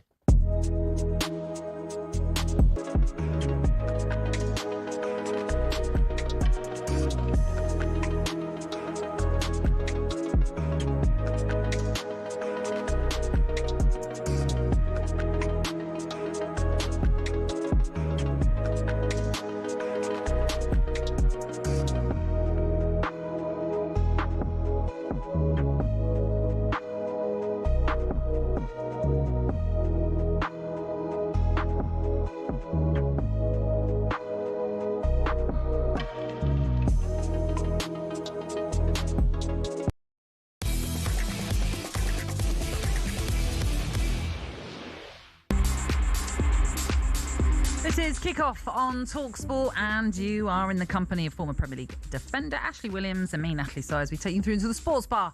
That's at 10 o'clock. Right now, let's continue to update you on what's happening in our live game over on talkSPORT 2, the League One playoff semi-final second leg between Bradford and Bolton. Jeff Peters. It's still 0-0. The visitors one up on aggregate. It's been scrappy for the most part, but Bradford have finally come close to a goal. Max Power 20 yards out, right-footed, heading for the top corner. Jack Bond on full stretch, tipping it onto the crossbar and behind for a corner. Their first shot on target tonight and in the tie so far. Both sides making changes to freshen things up. The introduction of Humphreys does strengthen the Bradford attack. He's put a header over. Tyreek Wright with a shot deflected for a corner.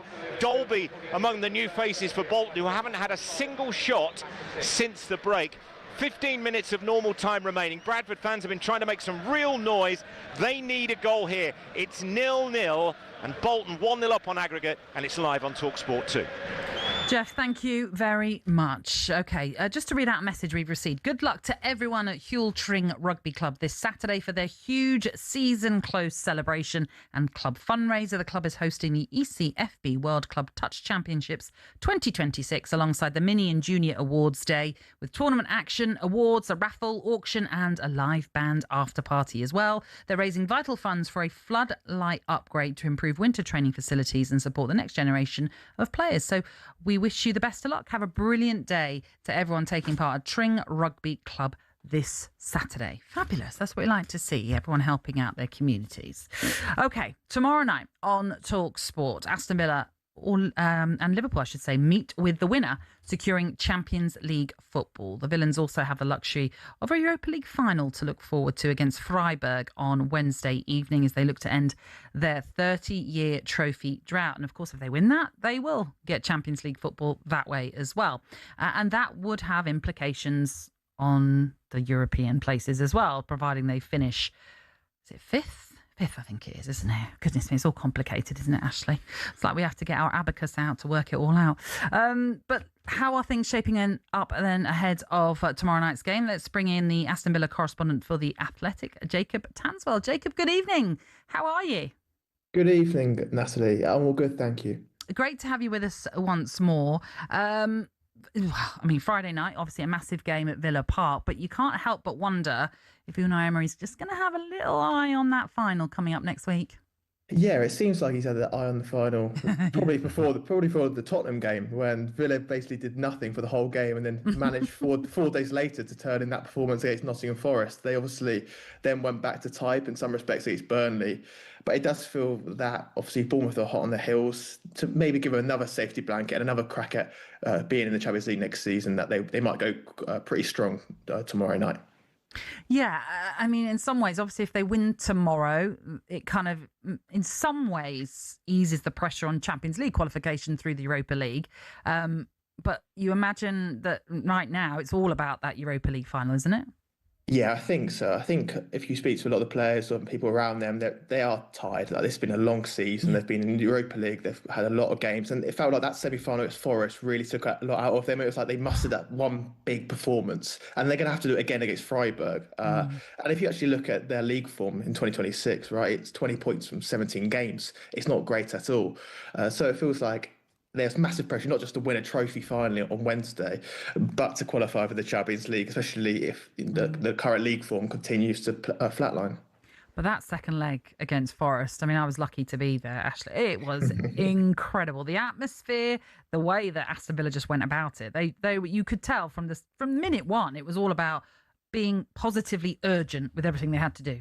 Yeah, and that goes to show that they can turn it on when they want to turn it on. Not a lot of teams or players can just decide that now's the moment. It's normally like a momentum type of situation, but they do have the ability to do that. I just wonder, Jacob, if they don't win against Freiburg but do qualify for Champions League, would the fans see that as a successful season? I don't think they would. Obviously, if you asked any Aston Villa fan a few years back that they qualified for the Champions League 2 out of 3 years, that they wouldn't have believed you. But because, like I said, recent form in the league hasn't been great. You know, there were boos at the Tottenham game because they weren't happy with the energy of the players. It just felt that right now, this is the perfect time for them to win a trophy under Unai Emery. The squad's not getting any younger. They're going to be in Champions League next year, hopefully, which means they're not going to get a better chance to win a silverware there. The Europa League is basically their best chance to win anything under Unai Emery, and you don't know how long he'll be at Aston Villa for either. So the fans are craving a trophy, a first major trophy in 3 decades. I'll tell you, someone that's coming into form right now is Ollie Watkins. Perfectly timed. Yeah, he seems to have saved his goals for the definitive part of the season, right? If you remember at the start of the season, and even during the winter, he wasn't scoring at all. I think he scored 2 goals by December. He obviously got dropped by Thomas Tuchel, and it seems like since then, he's been fantastic. He looks, the way he moves, you can always see when has confidence, when he's struggling with injury. Right now, he just looks free-flowing, looks relaxed, instinctive in front of goal. And actually, I think that's really given the kick up the backside about being dropped with England to really prove himself. And right now, he's the star man again. He certainly is. And let me come to you on that, Ashley. Do you think he is the right understudy for Harry Kane for England? Yeah, at this point in time, and that's all you can really take it off. I've said before, I'm big on going to a tournament. You need some good sparring partners. You need possibly a Danny Welbeck, somebody that's got experience, good around the camp, pick the team up on low days. But they do need to fill the position if Harry Kane can't play, and it would always be, I think, Ollie Watkins. Apart from the fact that he had a terrible season up until now, but now he's back in form. I think he then slides into that number 2 spot after Harry Kane. Jacob, just hang on there for just a moment, because there has been a goal finally in this League One playoff semi-final second leg between Bradford and Bolton. But the question is, which way has it gone, Jeff Peters? It's Bradford 0, Bolton 1. They are now 2-0 up on aggregate with less than 9 minutes of normal time remaining. It's been scored by Xavier Simons. He's come off the bench. He's hit it brilliantly. First time, right-footed. A mistake at the back A poor bit of defending from Bradford, and they'd gone so close. They'd had a goal disallowed. Bonham with an incredible save. The ball came out to Jackson. He headed it into the back of the net. They thought they'd equalised on aggregate. It was ruled out for offside, quite rightly. Bolton go upfield. Their first shot in the second half, their first shot on target tonight from Simons, and as it stands, Bolton are heading to Wembley. Bradford 0, Bolton 1, 2-0 on aggregate, and it's live on talkSPORT 2. Jeff, thank you very much. Jacob Tanswell is still with us from The Athletic, the Aston Villa correspondent, but something you mentioned before we came on air is defensive mistakes often is what leads to these winners, and this could potentially obviously be that winner for Bolton. Yeah, it's just a basic. And listen, errors are made. It's not all, you're not always going to get it right. But like I was saying before, big games are decided on defensive errors majority of the time, and I don't feel like people have realised that. It's obvious as a defender, but here we are. Bradford look like they're going out and on a defensive error again. Oh, you got to feel for them. It's horrible when that happens, certainly. Let's quickly take you back to Jacob Tanswell there, because something I wanted to mention with you, Jacob, is this Harvey Elliott situation. It's been talked about, this loan move from Liverpool, which has been a bit of a waste, really, for him when it comes to a season out of... We all expected him to have more of an impact at Aston Villa. That certainly has not happened. And even Unai Emery has called it embarrassing for everyone involved. Yeah, he's almost a symbol, the collateral damage of an awful summer, really. And that kind of puts into perspective how well Villa have done, considering how bad the summer was. Because if you look at Harvey Elliott, Villa's recruitment guys wanted him. They pushed for him. He had the brilliant European Under-21 Championships. There were a lot of clubs interested in him. And Villa were pushing the case. But as we know, Unai Emery has the full control. He wasn't sure on him. In the end, other targets like Lucas Paquetá fell by the wayside, and on deadline day they went for Harvey Elliott, and it became apparent within a week really that Unai Emery wasn't having him, and because of that obligation where they had to pay the £35 million if he made 10 appearances, Emery was just reluctant to play him from the very start. So you've gone from a player that was highly rated, a lot of clubs wanted him, to someone that was going to sit on the bench for 8 months, and he's done nothing wrong. And what almost makes it worse, actually, is everyone you speak to always says he comes in with a smile on his face, doesn't moan, sits in the change rooms, wishes his teammates good luck before games. He's been a fantastic professional, and through no fault of his own, he's in this awful, weird situation, really, where Villa don't want to play him, Liverpool haven't recalled him, and he's just going to go back to Liverpool and probably have to seek another move in the summer. Well, who signed him then? If was it Unai Emery that wanted him, and then in a week decided he didn't want him, or did he have to have him? So Emery didn't want him to start, but if you remember at the time, Villa hadn't won in the first 5 league games. It was kind of panic stations, and Villa hadn't scored a goal to their 5th league game away to Sunderland. If remember, Monchi, sporting director, was at the club at the time. He then left a week or 2 after the window. There was discontent there in terms of Monchi and Emery in the power struggle. And I think it got to the point, like I say, they missed targets where Emery said, "Okay, let's just sanction the deal. We need someone in. We need some sort of inspiration." But then players started to come back. Villa started to hit form again, and he thought, actually, I don't want to spend £35 million next summer when I know money's still going to be tight on a player that I don't really want. So he just changed his mind, and when Emery changes his mind, it's very difficult to come back into the team. Goodness me. I mean, what a shame for Harvey Elliott, because I think a lot of people, when it first happened, obviously we didn't know the inner dealings of what was going on there, but we all expected him to have such an impact this season because, he's been at Liverpool for so long, but again, he's not had that consistency, Ashley, of playing week in, week out. No, and he looked like the type of player that maybe needed to come out of one of those bigger, the top teams like a Liverpool, and maybe drop into a Villa, and with due respect to Aston Villa. And you thought it would work. Unai Emery normally gets the best out of those attacking midfield players.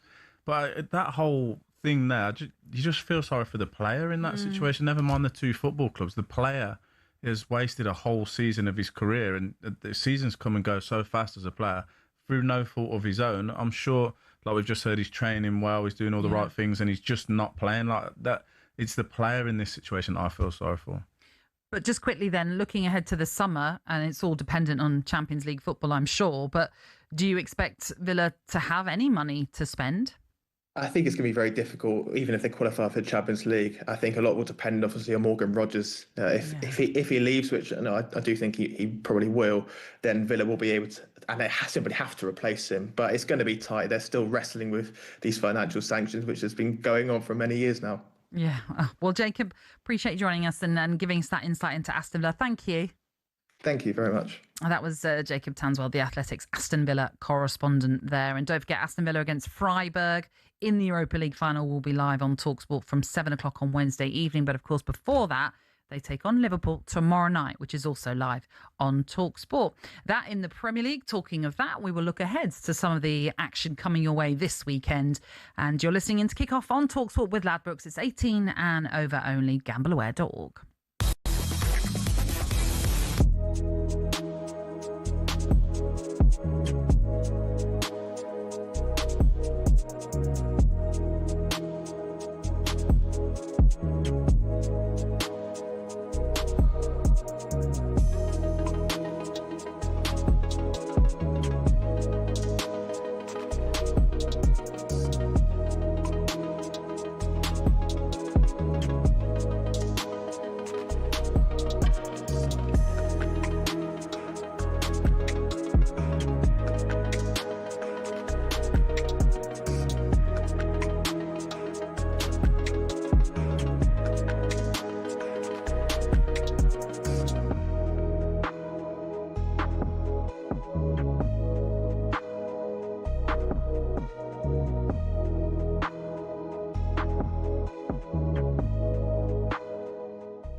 What was it? Okay, so yeah. This is Never Ever by All Saints, but why are we playing it, I hear you ask? Well, I think this is nuts what I'm going to tell you now. I was out Saturday night, with our friends John and Emma, right? Went for a curry. And, you all right? Sorry. Turn it up, he wants more of it. Turn it up a bit. Sorry, no, carry on, sorry. Go on. Ready? Here we go, you got a good bit now, come on.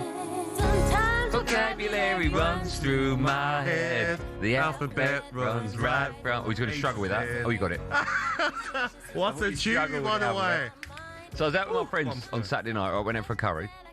And John's wife, Emma, said to me, I've never, ever, bearing in mind she's our age, right? I mean, I'm a little bit older than you.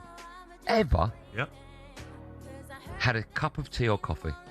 And I went, I don't believe you. I don't believe that. And she said, I don't want to quote the All Saints, I promise you I've never ever. And I went, you must, like, maybe 20 years. I've never, ever had a cup of coffee or a cup of tea. And I find that insane. I think that's crazy. Yeah. That is bizarre, isn't it? Now, when I was talking to your producer, it's not mine, Posh Ollie. Yeah, very posh, by the way, Ollie. Yeah, Wimbledon. I'm sure you must have walked into this building and looked for the Times radio and just taken a left rather than a right. Do you know he went to Oxford Uni? It doesn't surprise me. Way too clever for talkSPORT. Oxford and Cambridge wanted him, and he chose Oxford. Have you noticed all the scripts are written in his words? I tried. Simon Jordan's son. I tried. It could be. He's like, stop it, guys. Stop he just said it by never ever. Okay. You're making me blush. Stop. Who's that going to be? Simon. Oh, right. Fine, okay.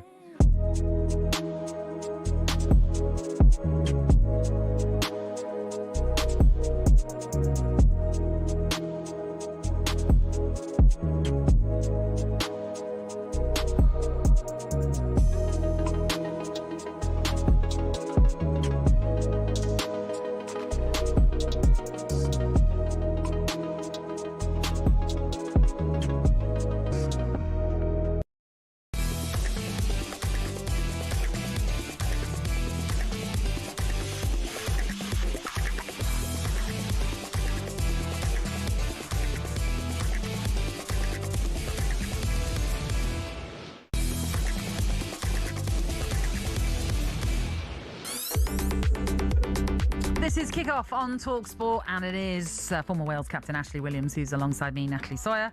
We've got 7 minutes of added on time at Valley Parade. Remember, Bolton 1 up on the night, now 2-0 up on aggregate.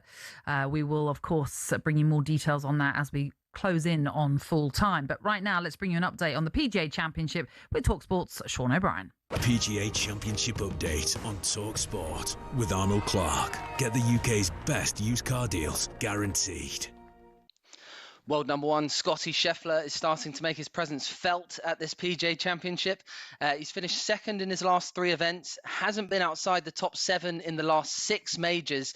So if you beat Scheffler, there's a pretty good chance you'll win. And he's put himself right in the mix already at 1 under par. Back-to-back birdies at 6 and 7. And he's just 2 shots back heading towards the turn. Out on the course and 1 shot back, you've got Americans Alex Smalley and Sam Stevens, who shares a name with our producer. There's no change at the top. Still a 6-way tie at 3 under. 2-time PGA champion Justin Thomas, probably the most notable of those names. But they'll be looking over their shoulder already. Thomas has a share of the lead, but Scheffler's just 2 shots back. Sean, thank you very much. Just to say, it's got a little bit heated at Valley Parade. A few yellow cards being dished out because of a naughty little foul, shall we say, that led to a bit of coming together of coaches and players. But it's still, as I say, 1-0 up for Bolton and 2-0 up on aggregate. They are at Bradford. Okay. Let's talk about the Premier League fixtures then coming your way. And they all take place majority-wise on Sunday, due to the FA Cup final obviously having its prime day on Saturday. And there are lots of games that have implications on the relegation battle and the quest to qualify for Europe next season. So with regards to the games on Sunday, at 12:30, live on talkSPORT, Manchester United take on Nottingham Forest, and United would absolutely guarantee third with a win or even just a draw. Later on at 3 o'clock, Brentford's take on Crystal Palace, with the Bees needing to win to give themselves a chance of finishing in the Champions League spots. Everton take on Sunderland, both clubs still with outside chances of finishing in a European place. Then Leeds take on Brighton. Brighton, another club certainly in a position to potentially finish in 6th, but they would need to win and hope that maybe Bournemouth don't get the result that they might want against Manchester City. That coming up on Tuesday. It's Wolves against Fulham, and then at 5:30, Newcastle take on West Ham. And as we know, it's a huge game for West Ham in terms of the relegation fight. But as I've been mentioning there to you, Ashley, a lot of teams obviously in the battle to finish in Europe, and potentially 6th could be a Champions League spot as well. What do you think of that, going so far down? Is that great for football, for Premier League football? Yeah, absolutely. I think if we can, the more teams we can get into the Champions League, that it shows how strong we are. I know there was a debate before that we got a lot of teams in Europe and then kind of all crashed out nearly at the same time, and there was question marks around how difficult the Premier League is compared to other leagues. But I do like the fact that we will be represented by a lot of teams in next year's European spaces, and also it gives us something to look forward to and talk about in terms of trying to finish in that 6th spot for teams like Bournemouth, Brentford, Brighton, so on. And when you think about, as we say, 6th, but and we also, as we mentioned, if Manchester City win the FA Cup, I think 8th, it goes down to 8th in terms of European placings, and that would be the Conference League. But you mentioned those 3 teams involved currently in those 6th, 7th and 8th positions.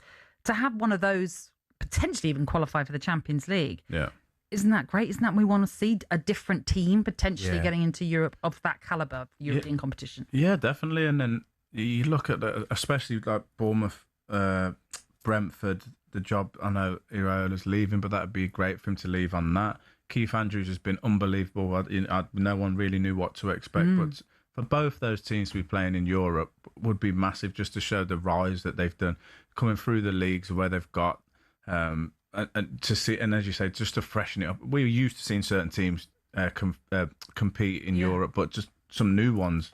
But even the job that Fabian Hertzler has done, when you think back to earlier in the season, a lot of the fans didn't want him at Brighton anymore. They were kind of unsure about the direction of where the club was going, and yet now look where they are. They're in quietly. He's quietly done well. He's someone that you don't mention a lot, that he's doing a good job. And I think the difference is Brighton have probably been quite good for a bit longer, so you're used to seeing them do really well. But he needs to get a mention as well for doing a great job this season. And you mentioned Iraola. Are you sort of surprised that he is now leaving? Bear in mind he could potentially have been taking Bournemouth into the Champions League. Yeah, it's just, and they've appointed the new manager already, so he can't U-turn on that even if he wanted to. So I thought maybe like he might say, "Oh, actually, I'll stay," but he can't.